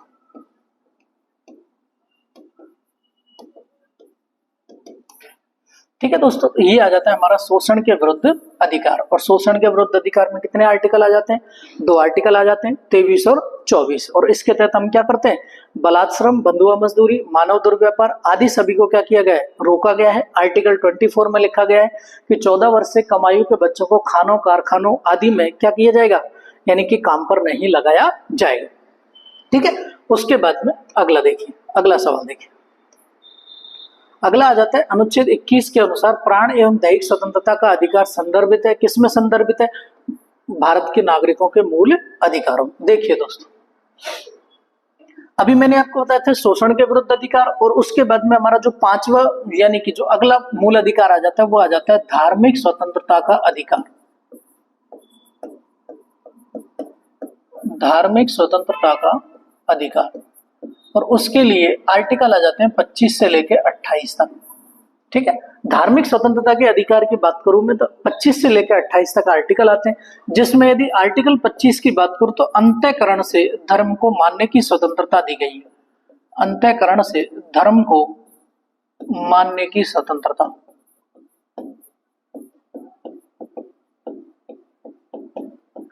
ठीक है, उसके बाद आर्टिकल 26 में लिखा गया है कि धार्मिक सामूहिक आयोजन, धार्मिक सामूहिक आयोजन करने की स्वतंत्रता। जैसे यदि आपसे सवाल पूछ लिया जाए कि आप एक कस्बे के अंतर्गत जहां पे कुछ समुदाय दूसरे समुदाय के लोग भी रह रहे हैं, और यदि आपको जैसे आप गणेश चतुर्थी वाला जो महोत्सव मना रहे हैं तो उसके लिए संविधान के कौन से आर्टिकल के तहत आपको ये व्यवस्था दी गई है कि आप ये सब धार्मिक आयोजन कर सकते हैं, तो उसके लिए आर्टिकल कौन सा आएगा? आर्टिकल 26 आपसे पूछा जाएगा। हो सकता है कि इस टाइप का सवाल एग्जाम में आपसे फ्रेम करके पूछ लिया जाए। ठीक है, तो धार्मिक सामूहिक आयोजन की स्वतंत्रता का जो अधिकार दिया गया है वो किसमें दिया गया है? आर्टिकल 26 में दिया गया है। आर्टिकल 27 की बात करूं तो आर्टिकल 27 में लिखा गया है कि धार्मिक कार्यों के लिए जो धन इकट्ठा किया जाएगा उस पर किसी भी प्रकार का कोई भी टैक्स गवर्नमेंट नहीं लगाएगी, यानी कि टैक्स से फ्री रहेगा वो पैसा। उसके बाद आर्टिकल 28 आ जाता है। 28 में लिखा हुआ है कि किसी भी राज्य सरकार द्वारा पोषित या गैर सरकारी स्कूलों में, यानी कि किसी भी धार्मिक यानी कि किसी भी सरकारी संस्थान में, चाहे वो गवर्नमेंट द्वारा पोषित हो या निज व्यक्ति द्वारा पोषित हो, उसमें धर्म की शिक्षा अलाउ नहीं है, यानी कि धर्म की शिक्षा उसके तहत नहीं दी जाएगी। ठीक है दोस्तों, ये हो गया हमारा धार्मिक स्वतंत्रता का अधिकार। अगला आता है सांस्कृतिक एवं शिक्षण का अधिकार, और उसके लिए आर्टिकल 2 आते हैं 29 और 30। इसके तहत ये लिखा हुआ है कि किसी भी व्यक्ति को, आर्टिकल 29 में अल्पसंख्यक शब्द का प्रयोग किया गया है, माइनॉरिटी, और माइनॉरिटी किसके आधार पे है? किसके आधार पे होती है? धर्म के आधार पे। यानी कि यदि कोई ऐसा समुदाय है जो कि माइनॉरिटी में है और उसको ये लगे कि मैं अपने लिए उसको किसी भी प्रकार से शिक्षा से वंचित नहीं किया जाएगा, ये किसमें लिखा हुआ है? आर्टिकल 29 में लिखा हुआ है। और उसके बाद आर्टिकल 30 आ जाता है, और 30 में लिखा हुआ है कि ऐसे जो समुदाय होंगे उनको गवर्नमेंट द्वारा ऐसी व्यवस्था दी जाएगी कि वो अपना क्या कर सकते हैं? सरकारी संस्थान उनको खोलने की अनुमति प्रदान की जाए। ठीक है दोस्तों, चलिए आर्टिकल 30 में ये आ जाता है। उसके बाद 31 आपको बताया था संपत्ति का अधिकार था, जिसको हटा दिया गया। आर्टिकल 32 जिसके तहत क्या की जाती है? जिसको बोलते हैं संवैधानिक उपचारों का अधिकार, यानी इसे मूल अधिकारों की भी मूल अधिकार कहा जाता है, क्योंकि ये मूल अधिकारों की रक्षा करता है। और इसी के लिए डॉक्टर BR अम्बेडकर ने इसे कहा था कि ये जो संवैधानिक उपचारों का अधिकार है वो भारतीय संविधान की आत्मा है। ठीक है दोस्तों, चलिए आगे की ओर बढ़ते हैं। अब हम कुछ इसके मूल अधिकारों से संबंधित सवालों को जल्दी से निपटा दें। बच्चों को निःशुल्क शिक्षा का प्रावधान करता है कितने वर्ष तक? 14 वर्ष तक। अभी आपको बताया था 18 वर्ष वोट देने की उम्र, 21 वर्ष शादी की उम्र। ठीक है, चलिए अगला देखिए, निवारक निरोध से क्या आशय है? इसमें यह कि पूछताछ के लिए निरोध, या पूछताछ के बाद निरोध, या पूछताछ के बिना निरोध? पूछताछ के बिना निरोध। इसका आंसर क्या हो जाएगा? पूछताछ के बिना निरोध, यानी कि किसी भी व्यक्ति को बिना पूछताछ के उठा लिया गया, यानी उसको नजरबंद कर दिया गया, तो इसका आंसर क्या हो जाएगा? और ये किस में आता है? आर्टिकल 22 में। किसके तहत आ जाता है? आर्टिकल 22 के तहत आ जाता है। ठीक है दोस्त, चलिए आगे की ओर बढ़ते। अगला था कोई व्यक्ति खानों कारखानों में काम नहीं कर सकता यदि उसकी आयु अधिक नहीं है। कितने वर्ष से? 14 वर्ष से। अभी मैंने आपको बताया था आर्टिकल कौन सा है? 24, और 24 में लिखा हुआ था कि 14 वर्ष से कम आयु के बच्चों को खानों कारखानों में काम पर नहीं लगाया जाएगा। ठीक है दोस्तों, चलिए अगले सवाल की ओर बढ़ते हैं। अगला सवाल है कि किस अनुच्छेद में अल्पसंख्यकों के हितों का प्रावधान किया गया? अभी मैंने आपको बताया था कि अल्पसंख्यक माइनॉरिटी शब्द का प्रयोग आर्टिकल कौन से में? 29 में। और इनके लिए दो आर्टिकल है 29 और 30।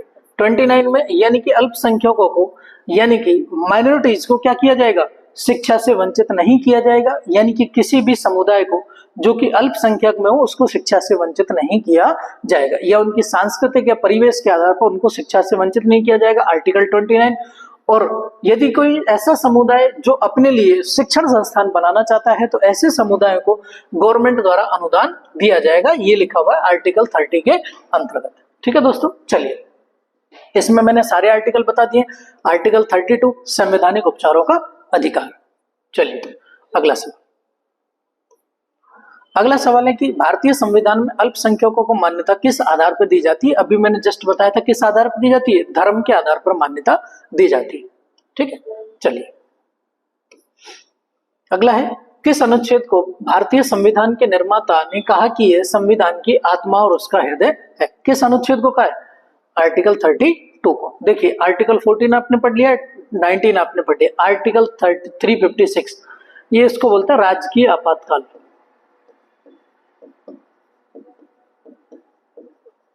राजकीय आपातकाल।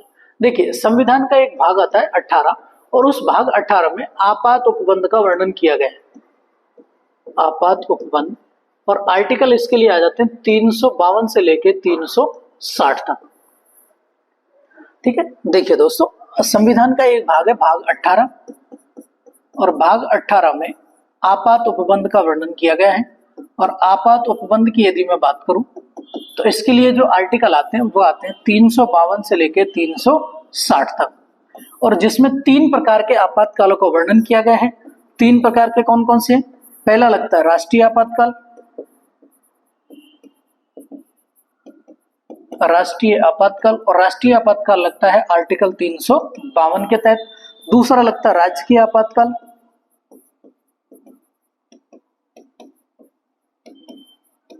राजकीय आपातकाल लगता है आर्टिकल 356 के तहत।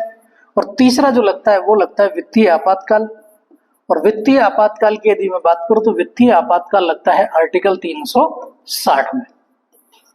ठीक है दोस्तों, तो याद रखना आर्टिकल 356 राजकीय आपातकाल लगता है। संविधान की आत्मा किसे कहा गया, आर्टिकल अनुच्छेद 32 को कहा गया है। ठीक है दोस्तों, चलिए अगले सवाल की ओर बढ़ते हैं। अगला सवाल है कि मूल अधिकारों को संरक्षित कौन करता है, कि कौन सा आर्टिकल करता है, तो अनुच्छेद आर्टिकल आंसर क्या हो जाएगा, आर्टिकल 32 संवैधानिक उपचारों का अधिकार। ये क्या करता है, मूल अधिकारों को संरक्षित करता है। ठीक है, इसके तहत यदि किसी व्यक्ति को लगता है कि मेरे मूल अधिकारों का हनन हो रहा है तो वो व्यक्ति क्या जा सकता है, सुप्रीम कोर्ट में डायरेक्टली जा सकता है। तो वो क्या कर सकता है, सुप्रीम कोर्ट में जा सकता है, सीधा सीधा वो सुप्रीम कोर्ट जा सकता है। कौन से आर्टिकल के तहत, अनुच्छेद 32 के तहत। ठीक है दोस्तों, चलिए अगले सवाल की ओर बढ़ते हैं। देखिए इसमें मैंने आपको बताया था समता का अधिकार की यदि मैं बात करूं तो आर्टिकल 14 से 18, शोषण के विरुद्ध अधिकार 23 और 24, संवैधानिक उपचारों का अधिकार 32, शैक्षिक एवं सांस्कृतिक अधिकार 29 और 23। ठीक है दोस्तों, तो याद रखना ये चीजें भी। चलिए अगला है कि कोई भी व्यक्ति अपने मूल अधिकारों के उल्लंघन के लिए सीधे सुप्रीम कोर्ट जा सकता है, सीधे सुप्रीम कोर्ट जा सकता है। आर्टिकल कौन सा, 32। ये सारे आर्टिकल मैं आपको बता चुका हूं। ठीक है, आर्टिकल 28 धर्म की शिक्षा नहीं दी जाएगी, आर्टिकल 29 अल्पसंख्यकों के लिए, आर्टिकल 31 संपत्ति का अधिकार। ठीक है, इस संपत्ति के अधिकार को अभी हटा दिया गया है 44वें संविधान संशोधन 1978 के द्वारा, और इसे कहां जोड़ दिया गया, संविधान के भाग 12 में लिख दिया गया, और भाग 12 के अनुच्छेद कौन से, 300 में लिख दिया गया। ठीक है दोस्तों, तो आर्टिकल कौन सा हो जाएगा, 32 हो जाएगा। अगला सवाल देखिए, अगला है कि किसे रिट जारी करने की शक्ति है। देखिए रिट जारी करने की जो शक्ति होती है वो दोनों को होती है, उच्च न्यायालय और सर्वोच्च न्यायालय को। देखिए सर्वोच्च न्यायालय आर्टिकल 32 के तहत रिट जारी करता है और उच्च न्यायालय आर्टिकल 226 के तहत रिट जारी करता है। कितने प्रकार की, ये भी 5 प्रकार की रिट जारी करता है, ये भी 5 प्रकार की रिट जारी करता है। ठीक है, तो याद रखना उच्च न्यायालय और सर्वोच्च न्यायालय दोनों को रिट जारी करने का अधिकार है, और ये करता है आर्टिकल 32 के तहत और वो करता है आर्टिकल 22 यानी कि 226 के तहत। 5 प्रकार की रिट दोनों जारी करते हैं। चलिए अगला सवाल देखिए। अगला आ जाता है कि सर्वोच्च न्यायालय द्वारा कितने प्रकार की रिट जारी की जाती है। देखिए सर्वोच्च न्यायालय द्वारा 5 प्रकार की रिट जारी की जाती है। देखिए आर्टिकल 32 के तहत मैंने अभी आपको बताया था कि आर्टिकल 32 के तहत सर्वोच्च न्यायालय 5 प्रकार की रिट जारी करता है। उन 5 प्रकार की रिट में जो पहली रिट आती है वो आती है हमारी बंदी प्रत्यक्षीकरण। बंदी प्रत्यक्षीकरण। बंदी प्रत्यक्षीकरण का मतलब ये होता है कि यदि किसी व्यक्ति को पुलिस द्वारा अरेस्ट कर लिया जाता है और उस अरेस्ट करने के लिए उस व्यक्ति को 24 घंटे के अंतर्गत मजिस्ट्रेट के सामने पेश किया जाता है, और वो भी किस तरीके से, सशरीर पेश किया जाना, सशरीर प्रस्तुत करना। ठीक है, इसको हैबियस कॉर्पस बोला जाता है, हैबियस कॉर्पस। ठीक है। दूसरी जो रिट आती है वो आती है हमारी परमादेश। याद रखना दोस्तों, परमादेश ऐसी रिट है जो सरकारी कर्मचारियों के लिए लागू की जाती है। यानी कि यदि कोई व्यक्ति अपना कार्य ठीक से नहीं कर रहा है या फिर आपके मूल अधिकारों का उल्लंघन कर रहा है तो उसके लिए सुप्रीम कोर्ट जारी करता है परमादेश रिट, जिसका मतलब होता है हम आदेश देते हैं। परमादेश का मतलब इसका बोलते हैं मैंडेमस। मैंडेमस इसका मतलब होता है हम आदेश देते हैं।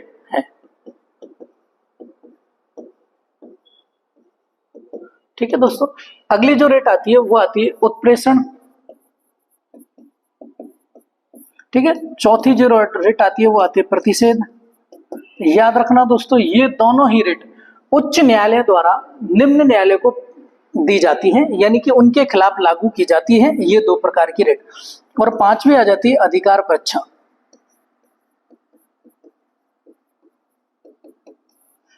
क्यू वारंटो, इसको क्या बोलते हैं, क्यू वारंटो। उत्प्रेषण सेरिटोरी और प्रतिषेध प्रोविजन।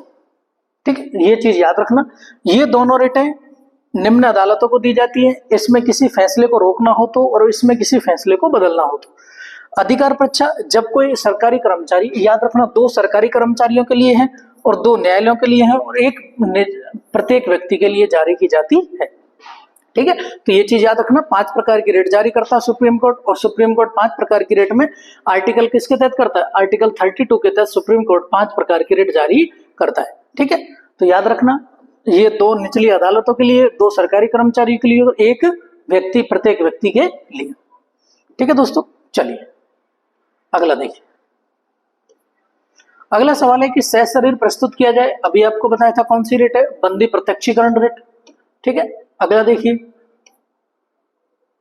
किस रेट को व्यक्तिगत स्वतंत्रता का बांध कहा जाता है। व्यक्तिगत स्वतंत्रता का जो बांध है वो किसको कहा जाता है, बंदी प्रत्यक्षीकरण रेट को कहा जाता है। ठीक है, अभी मैंने आपको बताया था कि परमादेश हम आदेश देते हैं, यानी कि सुप्रीम कोर्ट आदेश देगा किसी को कि जो व्यक्ति, ऐसा सरकारी कर्मचारी जो कि अपना कार्य या फिर किसी दूसरे व्यक्ति के मूल अधिकारों का उल्लंघन कर रहा हो, उस कंडीशन। अधिकार परीक्षा, यानी कि जब कोई व्यक्ति, सरकारी कर्मचारी अपने अधिकार क्षेत्र से बाहर रह के किसी और अधिकार क्षेत्र में काम कर रहा है तो ऐसे व्यक्ति के लिए जो रिट जारी की जाती है उसको बोलते हैं अधिकार परीक्षा, इसको बोलते हैं क्यू वारंटो। Quo warrant. उत्प्रेषण, उत्प्रेषण का मतलब होता है कि ये जो रिट है वो ऊपर की अदालतों द्वारा निम्न अदालत को दी जाती है, और इसका मतलब ये होता है कि जैसे मान लीजिए कि कोई केस निम्न अदालत में चल रहा है और उस सुप्रीम कोर्ट द्वारा या फिर किसी डिस्ट्रिक्ट कोर्ट में चल रहा हो और हाई कोर्ट उसको क्या कर दे, इस रिट को जारी करने का मतलब है कि उस अदालत में चलने वाले केस को क्या कर दिया जाएगा, उसी समय के लिए क्या कर दिया जाएगा, रोक दिया जाएगा। क्या कर दिया जाएगा, रोक दिया जाएगा। तो ये याद रखना, 2 जो रिट हैं वो किसके लिए जारी की जाती है, न्यायालयों के लिए जारी की जाती है। ठीक है दोस्तों, चलिए अगला सवाल देखिए। अगला है, कोई एक व्यक्ति ऐसा कार्य कर रहा है जिसके लिए आधिकारिक रूप से हकदार नहीं है तो किस रिट के माध्यम से रोका जा सकता है। तो किस रिट के माध्यम से रोका जा सकता है, अधिकार परीक्षा। यानी कि उसके आधिकारिक रूप से हकदार नहीं है, यानी कि उसके अधिकार क्षेत्र में नहीं आ रहा है तो उसको किस में रोका जाएगा, अधिकार परीक्षा में रोक दिया जाएगा। ठीक है, चलिए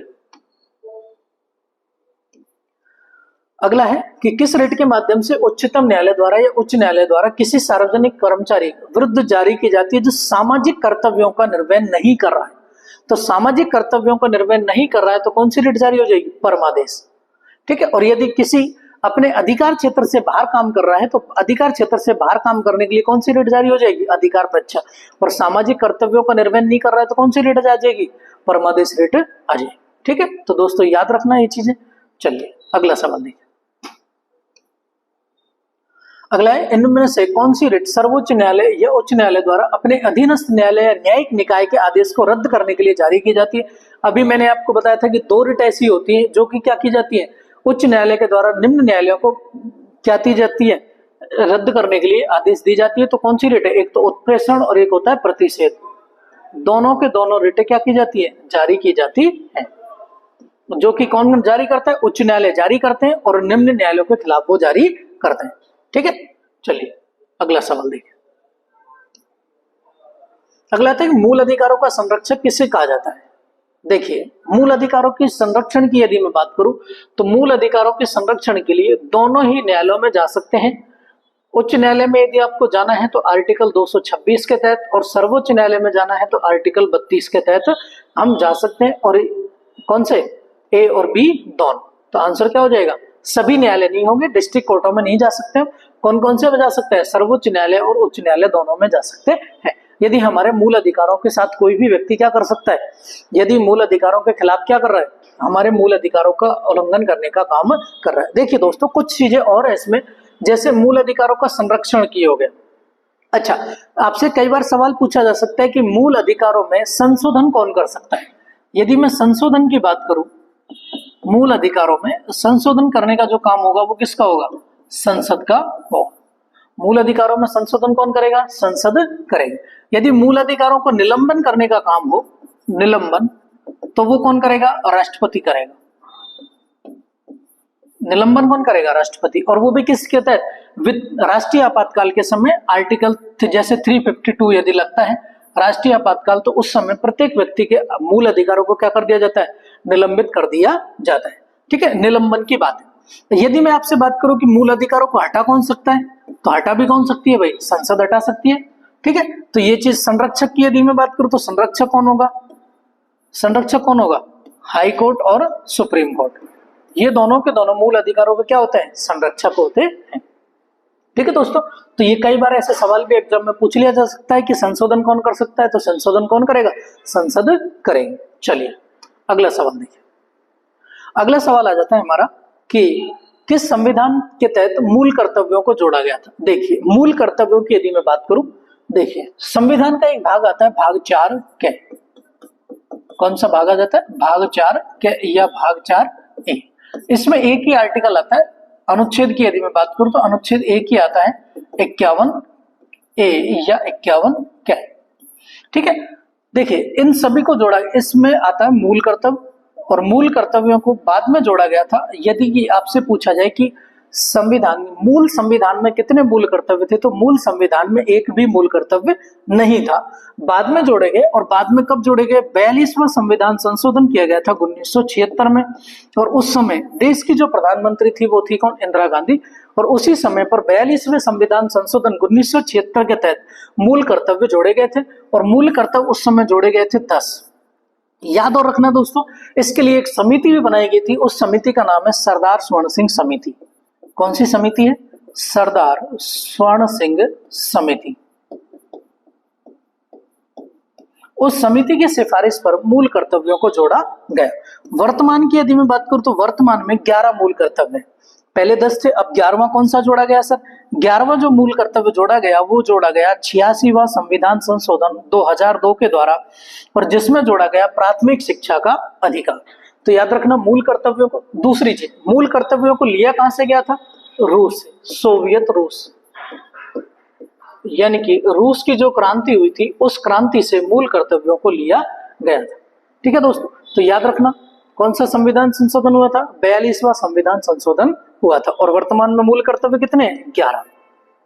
कितने मूल कर्तव्य हैं? 11। ठीक है, चलिए अगला सवाल देखिए।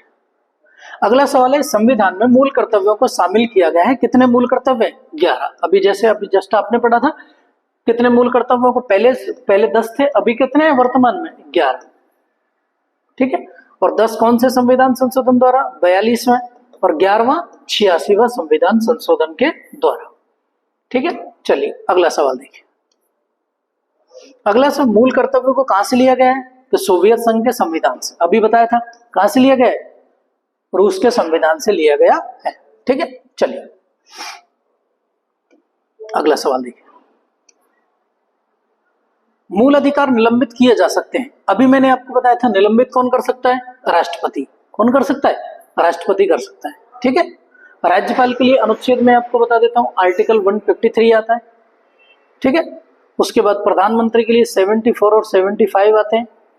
ठीक है, राष्ट्रपति के लिए आर्टिकल 52 आता है। ये चीज भी आपको याद रखनी। ठीक, चलिए अगला है भारतीय नागरिकों को मूल अधिकारों को निलंबित किया जा सकता है किस समय पर? राष्ट्रीय आपातकाल के दौरान। कब किया जा सकता है? राष्ट्रीय आपातकाल के दौरान। और वो भी कौन करता है? आर्टिकल 352 लग गया तो कौन करेगा? राष्ट्रपति करेगा। कौन करेगा? राष्ट्रपति करेगा। ठीक है, वित्तीय आपातकाल के दौरान, वित्तीय आपातकाल के दौरान ऐसा नहीं होता है, लोगों के मूल अधिकार निलंबित नहीं किए जाते हैं। ठीक है दोस्तों, चलिए अगला सवाल देखिए। अगला है संविधान के लागू होने के समय कितने मूल अधिकार थे? तो संविधान के लागू होने के समय 7 मूल अधिकार थे और वर्तमान में कितने? 6।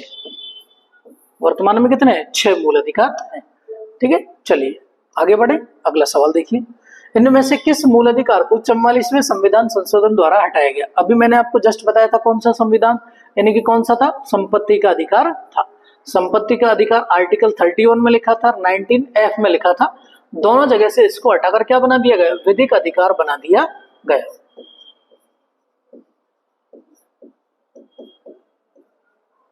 विधिक अधिकार बना दिया गया। ठीक है, और ये कब हटाया गया? 44वें संविधान संशोधन 1978 द्वारा। और इस समय जो सरकार थी वो किसकी थी? मोरारजी देसाई उस समय देश के प्रधानमंत्री थे। ठीक है दोस्तों, चलिए अगला सवाल देखिए। अगला सवाल है संपत्ति के अधिकार को मूल अधिकार किस सरकार में हटाया गया? तो कौन सी सरकार थी? मोरारजी देसाई सरकार थी। अभी जस्ट आपको बताया था। चलिए अगला सवाल देखिए। अगला है कुछ मूल अधिकारों को निम्न में से किसे नहीं दिया गया? देखिए दोस्तों, मूल अधिकार कुछ ऐसे होते हैं जो कि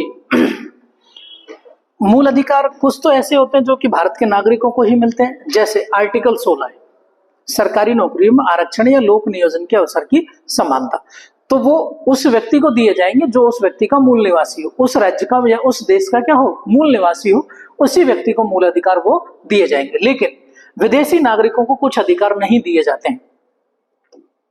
इसका आंसर क्या हो जाएगा? विदेशी नागरिकों को कुछ अधिकार नहीं दिया जाए। दिवालिया व्यक्ति के मूल अधिकार है, मृत व्यक्ति नहीं है, राजनीतिक पीड़ितों को नहीं है, विदेशी नागरिकों को कुछ मूल अधिकार नहीं दिए जाते। जैसे इनको आर्टिकल 14 मिलता है लेकिन 16 नहीं मिलता है। विदेशी नागरिकों को आर्टिकल कौन सा मिलता है? 14 मिल जाएगा, 16 नहीं मिलेगा। ठीक है, चलिए अगला सवाल देखिए। अगला सवाल है किस मामले में सर्वोच्च न्यायालय ने यह निर्धारित किया कि संविधान के मूल ढांचे में संशोधन नहीं किया जा सकता? तो याद रखना, केशवानंद भारती मामला, जिसका रिजल्ट आया था 24 अप्रैल 1973। और पीएन भगवती जज, यानी कि आज तक की सबसे बड़ी 13 जजेज की बेंच थी और 13 जजेज की बेंच ने फैसला दिया था। पीएन भगवती उस समय क्या थे? सुप्रीम कोर्ट के जज थे, जिन्होंने इस केशवानंद भारती मामले में फैसला दिया था। उन्होंने कहा था कि संविधान के मूल ढांचे में संशोधन नहीं किया जा सकता है। ठीक है दोस्तों, चलिए देखिए एन के गोपालन मामला, इसका जो संबंध है वो आर्टिकल किस में आता है? यानी कि निवारक निरोध अधिनियम आर्टिकल 22, आर्टिकल 19, इसके तहत इसका प्रयोग किया गया था। गोलकनाथ मामले में ये संपत्ति के अधिकार वाले मामले को लेकर इसका प्रयोग किया था। ठीक है, चलिए केशवानंद भारती मामला 24 अप्रैल 1973, 13 जजों की बेंच ने सबसे बड़ा फैसला दिया था और इसमें इसी में कहा गया था कि संविधान के मूल ढांचे में परिवर्तन नहीं किया जा सकता है। ठीक है, चलिए अगला सवाल है सरकारी कर्मचारियों को हड़ताल करने और बातचीत करने का जो अधिकार है निम्न में से किसके अधीन आता है? देखिए मैंने अभी आपको बताया था कि कोई भी व्यक्ति संघ बनाने व शांतिपूर्वक सम्मेलन करने का जो अधिकार है वो किसके तहत दिया जाता है? आर्टिकल 19 के तहत दिया गया है। और 19 के तहत पहला ही क्या है, संघ बनाने की और अभिव्यक्ति करने की जो मूल स्वतंत्रता है, स्वतंत्रता का मूल अधिकार है, उसके तहत ये अधिकार दिया गया है। ठीक है, तो आंसर क्या हो जाएगा, आंसर हो जाएगा हमारा ए वाला। ठीक है, चलिए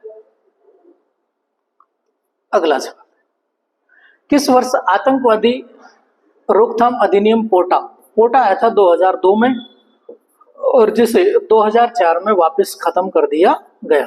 तो आर्टिकल पोटा कब आया था, 2002 में आया था, अटल बिहारी वाजपेयी सरकार में आता है और उसके बाद जब को सरकार आती है वापस चेंज हो जाती है, पोटा को अधिनियम को क्या कर दिया जाता है, हटा दिया जाता है। देखिए ये सब चीजें जो आती है आतंकवादी, ये सारी चीजें ये आर्टिकल 22 के तहत जो निवारक निरोध अधिनियम है उसके तहत ये सारी चीजें आती हैं। वर्तमान में जो लागू किया गया है वो रासुका लागू है, राष्ट्रीय सुरक्षा अधिनियम 1980। कौन सा लागू किया गया है, 1980 लागू किया गया है। ठीक है, क्योंकि देखिए 1952 में प्रिवेंटिव डिटेंशन लॉ 1952 में आया था, जिसके बाद उसको समाप्त कर दिया गया। उसके बाद में मीसा लाया गया 1971 में। ठीक है, मीसा लाया गया और मीसा को भी 1977 में खत्म कर दिया गया। उसके बाद रासुका लाया गया 1980 में और तब से लेके अब तक ये रासुका चल रहा है, जिसको बोलते हैं NSA, नेशनल सिक्योरिटी एक्ट 1980 का। ठीक है दोस्तों, चलिए अगला सवाल देखिए।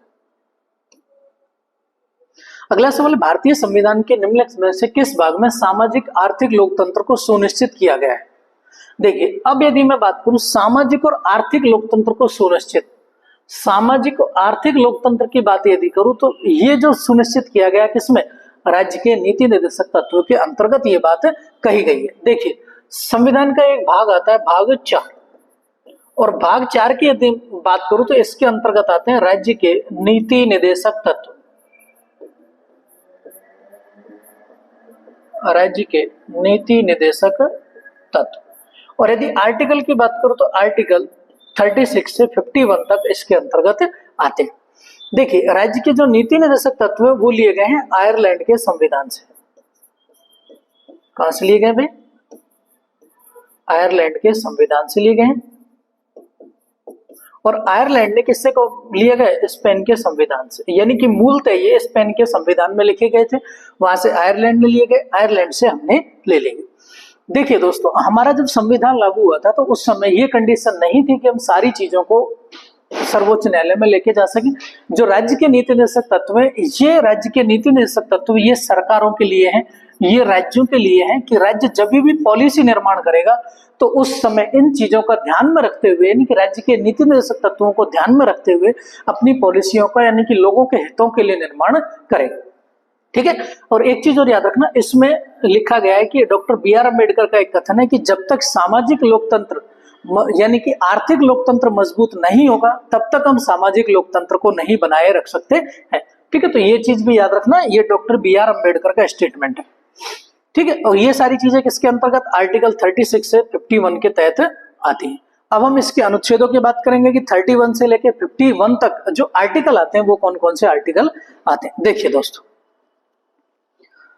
देखिए 36 की यदि मैं बात करूं, आर्टिकल 36 में राज्य की परिभाषा लिखी गई है। किसकी परिभाषा लिखी गई है दोस्त, राज्य की परिभाषा लिखी गई। ठीक है, आर्टिकल 37 में लिखा गया है कि राज्य के जो नीति निर्देशक तत्व में वो लोक कल्याणकारी राज्य की स्थापना के लिए लागू किए जाएंगे। कल्याणकारी राज्य की स्थापना। ठीक है, आर्टिकल 38 में लिखा गया है कि इनके खिलाफ हम कहां ना जा सकते, सुप्रीम कोर्ट में नहीं जा सकते हैं।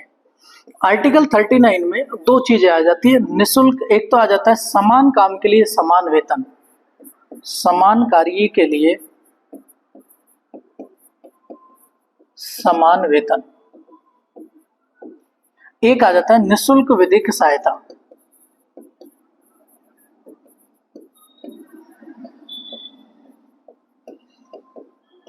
निःशुल्क विधिक सहायता। यदि निःशुल्क विधिक सहायता की बात करूं तो ये संविधान का एक संशोधन किया गया था, 42वां संविधान संशोधन 1976, जिसके तहत इसको जोड़ा गया था। उसके बाद आर्टिकल 40 आ जाता है, आर्टिकल 40 में आ जाता है ग्राम सभा का गठन।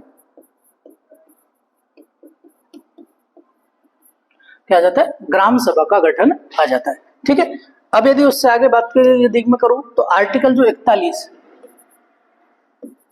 42 और 43, 41 में आ जाता है दमन, याद करना, द में न।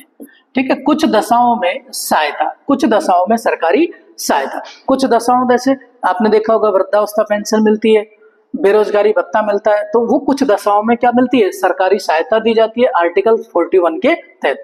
आर्टिकल 52 में आ जाता है मनोचित दशा के अनुसार कार्य, जैसे प्रसूति, जो मैटरनिटी लीव मिलता है वो किसके तहत मिलता है, आर्टिकल 42 के तहत मिलता है, यानी कि प्रसूति अवकाश।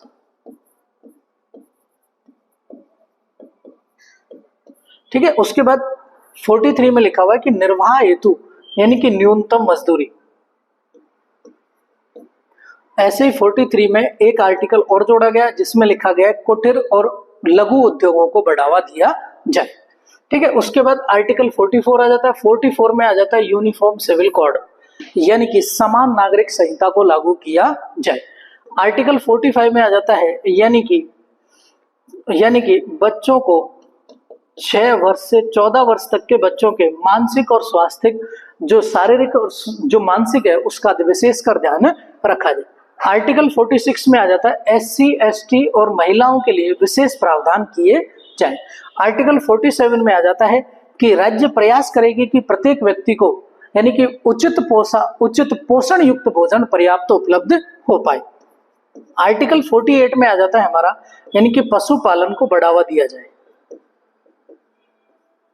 ठीक है, पशुपालन और उसको बढ़ावा, कृषि को बढ़ावा दिया जाए। उसके बाद यदि मैं बात करूं 49 में आ जाता है कि राष्ट्रीय महत्व के जितने भी स्मारक हैं उनकी सुरक्षा करना किसकी जिम्मेदारी है, राज्य की जिम्मेदारी है। उसके बाद में आ जाता है आर्टिकल 50। आर्टिकल 50 में लिखा गया है कि कार्यपालिका और न्यायपालिका दोनों अलग अलग रहेंगे। और उसके बाद में आर्टिकल 51 आ जाता है, और 51 में लिखा हुआ है कि अंतरराष्ट्रीय प्रकार के जितने भी शांति समझौते होंगे उन सबको लागू करने का कार्य किसका रहेगा, राज्यों का रहेगा। ठीक है, तो ये सारे के सारे राज्य के नीति निर्देशक तत्वों के आर्टिकल हैं। तो सामाजिक और आर्थिक लोकतंत्र को किससे सुनिश्चित किया गया, राज्य के नीति निर्देशक तत्वों से सुनिश्चित किया गया है। देखिए दोस्तों, अगला सवाल देखिए। अगला आ जाता है कि यदि सरकार द्वारा राज्य के नीति निर्देशक तत्वों को लागू नहीं किया जा सकता है तो निम्न में से किसके पास जाया जा सकता है, तो निम्न में से किसी के पास भी नहीं जा सकते हैं। ठीक है, चलिए अगला देखिए। अगला आता है कि संविधान का कौन सा भाग राज्य के नीति निर्देशक तत्वों के सिद्धांतों से संबंधित है, तो कौन सा भाग है भाई, भाग 4। अभी मैंने आपको बताया था भाग 4 राज्य के नीति निर्देशक तत्व। ठीक है, आर्टिकल 36 से लेके 51 तक। ठीक है, चलिए अगला देखिए। संविधान में यह किसने कहा था कि राज्य के नीति निर्देशक तत्व के सिद्धांत किसी बैंक में दे उस चेक के समान है जिसका भुगतान बैंक अपनी सुविधा के अनुसार करेगा। ये कथन था केटी शाह का। किसका था दोस्त, केटी शाह का ये कथन था। ठीक है दोस्तों, डॉक्टर BR अम्बेडकर का।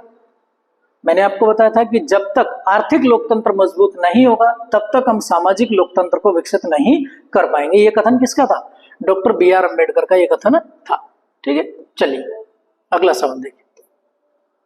अगला सवाल, निम्न में से कौन सा अनुच्छेद तय करता है कि राज्य के नीति निर्देशक तत्व किसी भी न्यायालय में लागू नहीं किए जा सकते हैं, तो आर्टिकल कौन सा है, 37। आर्टिकल 37 में मैंने अभी आपको बताया था कि आर्टिकल 37 देखिए, 36 में राज्य की परिभाषा,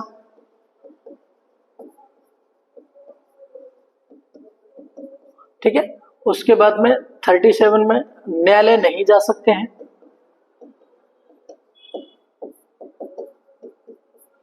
आर्टिकल 38 में लोक कल्याणकारी राज्य की स्थापना।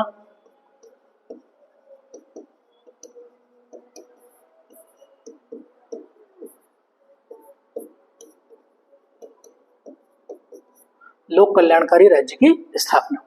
ठीक है, तो कौन सा आर्टिकल आ जाएगा, 37 आर्टिकल आ जाएगा। ठीक है, और 39 में समान काम के लिए समान वेतन और निःशुल्क विधिक सहायता। ठीक है, चलिए 39 के समान न्याय एवं निःशुल्क विधिक सहायता संदर्भित है किसके तहत, राज्य के नीति निर्देशक तत्वों के तहत संदर्भित है। ठीक है दोस्तों, चलिए 1 मिनट के लिए रुकिए।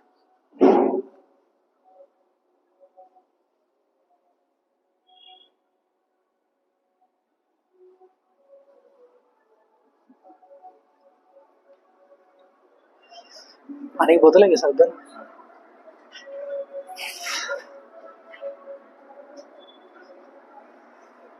मिल जाएगा।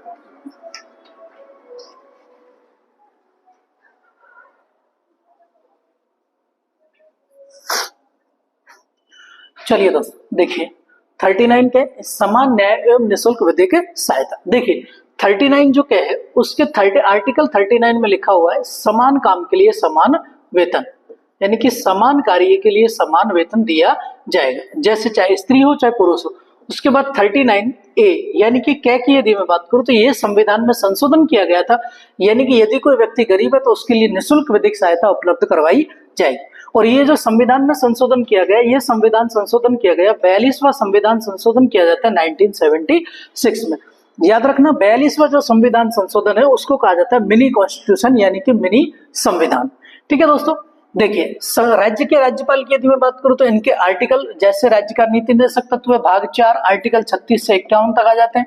उसके बाद संघ सरकार की यदि मैं बात करूं तो भाग 5 आ जाता है, और भाग 5 में आर्टिकल 51 से लेकर 52 से लेकर 151 तक आर्टिकल आ जाते हैं। भारतीय नागरिकों के मूल अधिकार मैंने अभी आपको पढ़ाई दी है, भाग 3 के अंतर्गत आ जाता है, और 12 से 35 तक आर्टिकल इसके आ जाते हैं। राज्यों के राज्यपाल की यदि मैं बात करूं तो आर्टिकल 153 के तहत राज्यों के राज्यपाल आ जाते हैं, और यदि राज्य सरकार की बात करूं तो 152 से 237 तक राज्य सरकार आ जाती है। ठीक है दोस्तों, तो इसके बारे में जैसे जैसे आगे वर्णन करते चलेंगे, आगे सवाल के बारे में अगला सवाल देखते हैं। अगला सवाल है कि भारतीय संविधान का कौन सा अनुच्छेद पंचायती राज व्यवस्था से संबंधित है।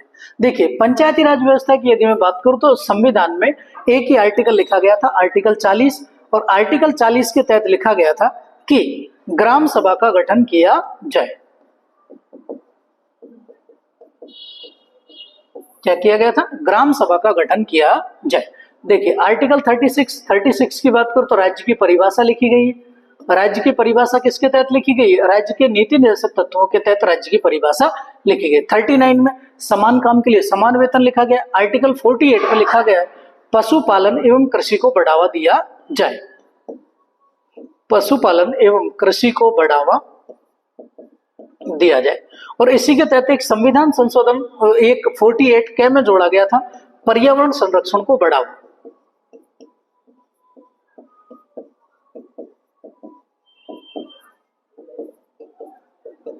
पर्यावरण संरक्षण को बढ़ावा दिया जाए। ठीक है दोस्तों, चलिए अगला सवाल देखिए। अगला सवाल आता है कि ग्राम राज्य के माध्यम से राम राज्य, ये कथन किसने कहा था? ये कथन याद रखना, किसने कहा था? महात्मा गांधी ने। महात्मा गांधी की एक बुक है my picture free of India, free of India, और जिसमें पहली बार महात्मा गांधी ने ग्राम स्वराज की अवधारणा दी थी। कौन से? ग्राम स्वराज की अवधारणा दी। और महात्मा गांधी का कथन था कि महात्मा गांधी ये कहते थे कि भारत जो है वो गांव में बसता है। भारत कहाँ बसता है? गांव में। और उसी के तहत इन्होंने क्या किया था, अपनी जो बुक थी my picture of free India, उसके तहत पहली बार ग्राम स्वराज की जो अवधारणा थी वो महात्मा गांधी के द्वारा दी गई। ठीक है दोस्तों, चलिए आगे की ओर बढ़ते हैं। अगला सवाल, अगला आ जाता है कि भारतीय संविधान का कौन सा अनुच्छेद कर्मचारियों के काम की न्याय संगत एवं प्रसूति सहायता का उपबंध करता है। अभी मैंने आपको 3 आर्टिकल बताए थे, 41, देखिए 41, 42 और 43। 41 याद रखना, दे, में और अन्य। देखिए इसमें लिखा हुआ है, 41 में लिखा हुआ कुछ दशाओं में सरकारी सहायता, जैसे कुछ दशाओं में वृद्धावस्था पेंशन, ठीक है, विधवा पेंशन, और उसके बाद में जो बेरोजगारी भत्ता दिया जाता है, वो सारी चीजें किसके तहत दी जाती है? कुछ दशाओं में सरकारी सहायता दी जाती है। उसके बाद आर्टिकल 42 में आता है मनोचित दशा के अनुसार कार्य, मनोचित दशा के अनुसार। तो इसके तहत क्या दिया जाता है, प्रसूति सहायता दी जाती है, और जिसमें मैटरनिटी लीव दी जाती है, मैटरनिटी लीव दी जाती है उसके तहत कितने महीने की दी जाती है, 6 माह की दी जाती है। और वर्तमान में पैटर्निटी लीव भी दी जाती है, और पैटर्निटी लीव पिता को मिलती है, और वो कितने दिन की मिलती है, पैटर्निटी लीव 15 दिन की। कितने दिन की मिलती है, 15 दिन की मिलती है। देखिए आर्टिकल 14 विधि के समक्ष समता, आर्टिकल 42 इसका सही आंसर है, मनोचित दशा के अनुसार कार्य। आर्टिकल 43 न्यूनतम निर्वाह जीवन जीने के लिए जो योग्य मजदूरी चाहिए वो किसके तहत, आर्टिकल 43 के तहत। और 43 में एक संविधान में संशोधन किया गया और उसमें लिखा गया कि लघु एवं कुटीर उद्योगों को क्या दिया जाए, बढ़ावा दिया जाए, लघु एवं कुटीर उद्योगों को बढ़ावा। ठीक है, उसके बाद आर्टिकल 44, आर्टिकल 44 में लिखा हुआ है यूनिफॉर्म सिविल कोड, समान नागरिक संहिता। इसके तहत ये लिखा हुआ है कि प्रत्येक धर्म या समुदाय के अंतर्गत विवाह और जो तलाक है उसके नियम क्या होने चाहिए, सभी में समान होने चाहिए। अभी की कंडीशन में वर्तमान में समान नहीं थे, जैसे आपने थोड़े दिन पहले देखा होगा ट्रिपल तलाक का केस आया था, और उस मामले में मुस्लिमों के या फिर कुछ अदर जो समुदाय है उनके और हिंदुओं के जो रीति रिवाज है वो समान नहीं है। तो गवर्नमेंट चाहती है कि सभी लोगों के जो विवाह और जो तलाक के नियम है वो क्या हो जाने चाहिए, समान हो जाने चाहिए। उसी के लिए यूनिफॉर्म सिविल कोड लागू किया जाएगा। देखिए याद रखना, यूनिफॉर्म सिविल कोड पे भी यदि आपसे सवाल पूछता है तो याद रखना पहला राज्य जो था वो गोवा था, और दूसरा राज्य जो है वो कौन सा है, उत्तराखंड, यूनिफॉर्म सिविल कोड लागू करने वाला। पहला राज्य कौन सा है, गोवा, और दूसरा राज्य कौन सा है, उत्तराखंड है। ठीक है, चलिए अगला सवाल देखिए। अगला आ जाता है कि भारतीय संविधान के आर्टिकल 43 के उद्योगों में प्रबंधक श्रमिकों की भागीदारी, जो अभी मैंने आपको बताया था कि कुटीर उद्योग और लघु उद्योग और उद्योग में प्रबंधक श्रमिकों की भागीदारी किस कौन से भाग में आते हैं, राज्य के नीति निर्देशक तत्वों के अंतर्गत आते हैं।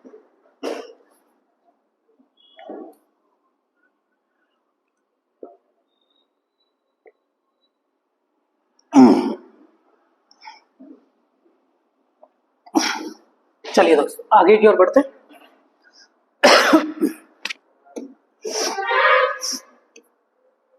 अगला आता है कि भारतीय संविधान के किस अनुच्छेद में नागरिकों के लिए एक समान नागरिक सिविल संहिता, आर्टिकल कौन सा आ जाता है, 44 आ जाता है। ठीक है, अब 46 में क्या लिखा हुआ है, SC ST और महिलाओं के लिए विशेष प्रावधान, महिला के लिए विशेष प्रावधान।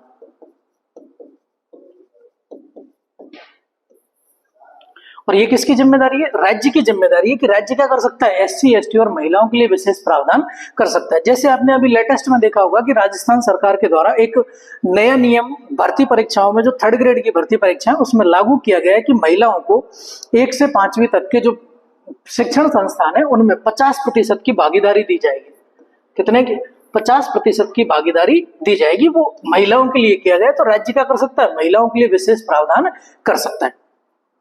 ठीक है, आर्टिकल 14 विधि के समक्ष समता।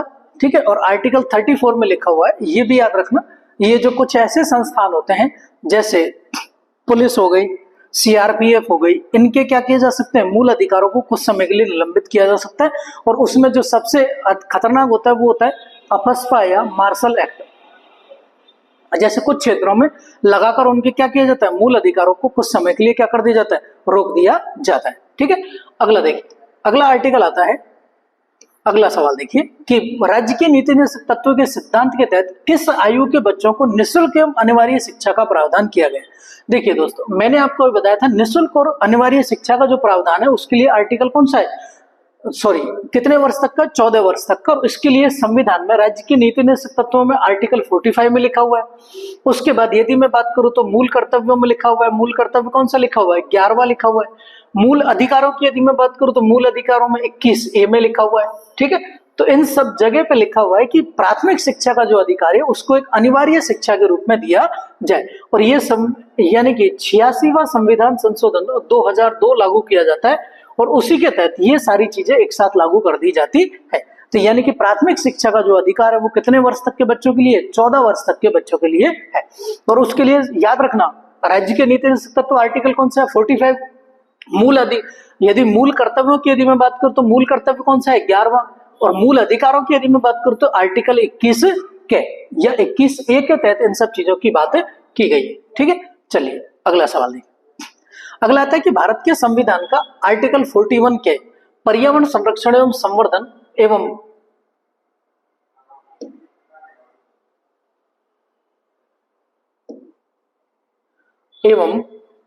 वन्य जीवों की रक्षा, ये किसके तहत, ये भी कौन सा है भाई, आर्टिकल कौन सा है, राज्य के नीति निर्देशक तत्व इसमें आ जाएंगे। यानी कि 48 में मैंने आपको बताया था क्या है, कृषि एवं पशुपालन को बढ़ावा देना, और 48 के में ए में क्या लिखा हुआ है, पर्यावरण संरक्षण और संवर्धन किया गया। ठीक है, चलिए अगला सवाल देखिए।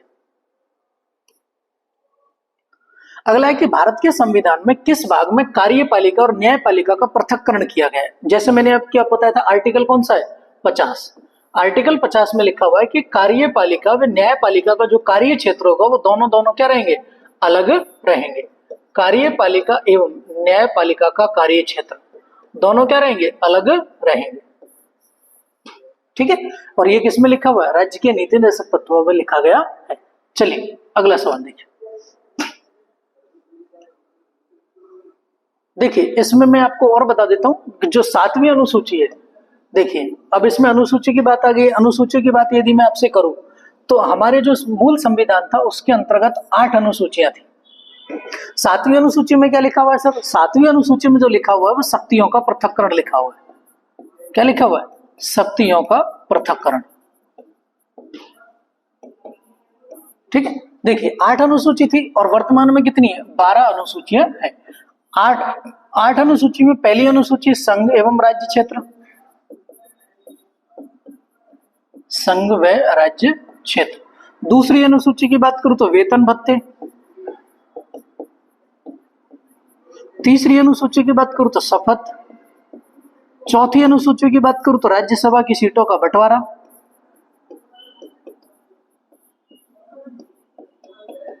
ठीक है, 5वीं अनुसूची की बात यदि मैं करूं तो आ जाता है 4 राज्य, सॉरी SC और ST के क्षेत्र, SC ST क्षेत्र। 6ठी अनुसूची में आ जाते हैं 4 राज्य। 4 राज्य कौन से, AMTM, असम, त्रिपुरा, असम, मेघालय, त्रिपुरा और मिजोरम। ठीक है, AMTM 4 राज्यों के शासन प्रबंधों की बात इसमें की गई है। 7वीं अनुसूची में शक्ति पृथक्करण है। शक्तियों के पृथक्करण के लिए 3 सूचियां बनाई गई है। ठीक है, 3 सूचियां, पहली है संघ सूची। संघ सूची पे कानून कौन बनाएगा, राज्य बनाएगी, और उसमें अभी वर्तमान में जो विषय शामिल किए गए हैं वो टोटल 100 विषय हैं। 99 विषयों पर अभी उसमें कार्यरत चीजें चल रही है। उसके बाद दूसरी जो सूची आती है वो आती है राज्य सूची। राज्य सूची की यदि मैं बात करूं तो राज्य सूची में अभी वर्तमान में 52 विषय हैं। ठीक है, टोटल अप्रोक्सीमेट 66 है, 52 पे कार्यरत है। राज्य सूची पे काम कौन करेगा, राज्य सरकार बनाएगी। उसके बाद समवर्ती सूची की बात करूं तो समवर्ती सूची पर दोनों बनाएंगे, राज्य और केंद्र सरकार दोनों। और उसके बाद में एक सूची और आ जाती है अवशिष्ट सूची। अवशिष्ट सूची की यदि मैं बात करूं तो इस पे जो कानून बनाने का काम है वो किसका रहेगा, केंद्र सरकार का रहेगा। ठीक है, उसके बाद 8वीं अनुसूची में भाषा आ जाती है। भाषा की यदि मैं आपसे बात करूं तो भाषा टोटल संविधान में, मूल संविधान में 14 भाषाएं थी, वर्तमान में कितनी है, 22 भाषा। 22 भाषाओं के लिए आर्टिकल संविधान में संशोधन किए गए थे 21, 71 और 92। 21वें संविधान संशोधन द्वारा सिंधी भाषा जोड़ी गई थी। 71वें संविधान संशोधन द्वारा नेपाली, मणिपुरी और कोंकणी भाषा जोड़ी गई थी। नेपाली, मणिपुरी और कोंकणी 3 भाषाएं जोड़ी गई थी। ठीक है, और 92वां संविधान संशोधन हुआ था जिसके तहत 4 भाषाएं जोड़ी गई, मैथिली, संथाली, बोडो और डोगरी। मैथिली, संथाली, बोडो और डोगरी, ये 4 भाषाएं इसके तहत जोड़ी गई। ठीक है, उसके बाद यदि 9वीं अनुसूची की बात करूं, 9वीं अनुसूची में आ जाती है हमारी पंचायत, सॉरी 9वीं अनुसूची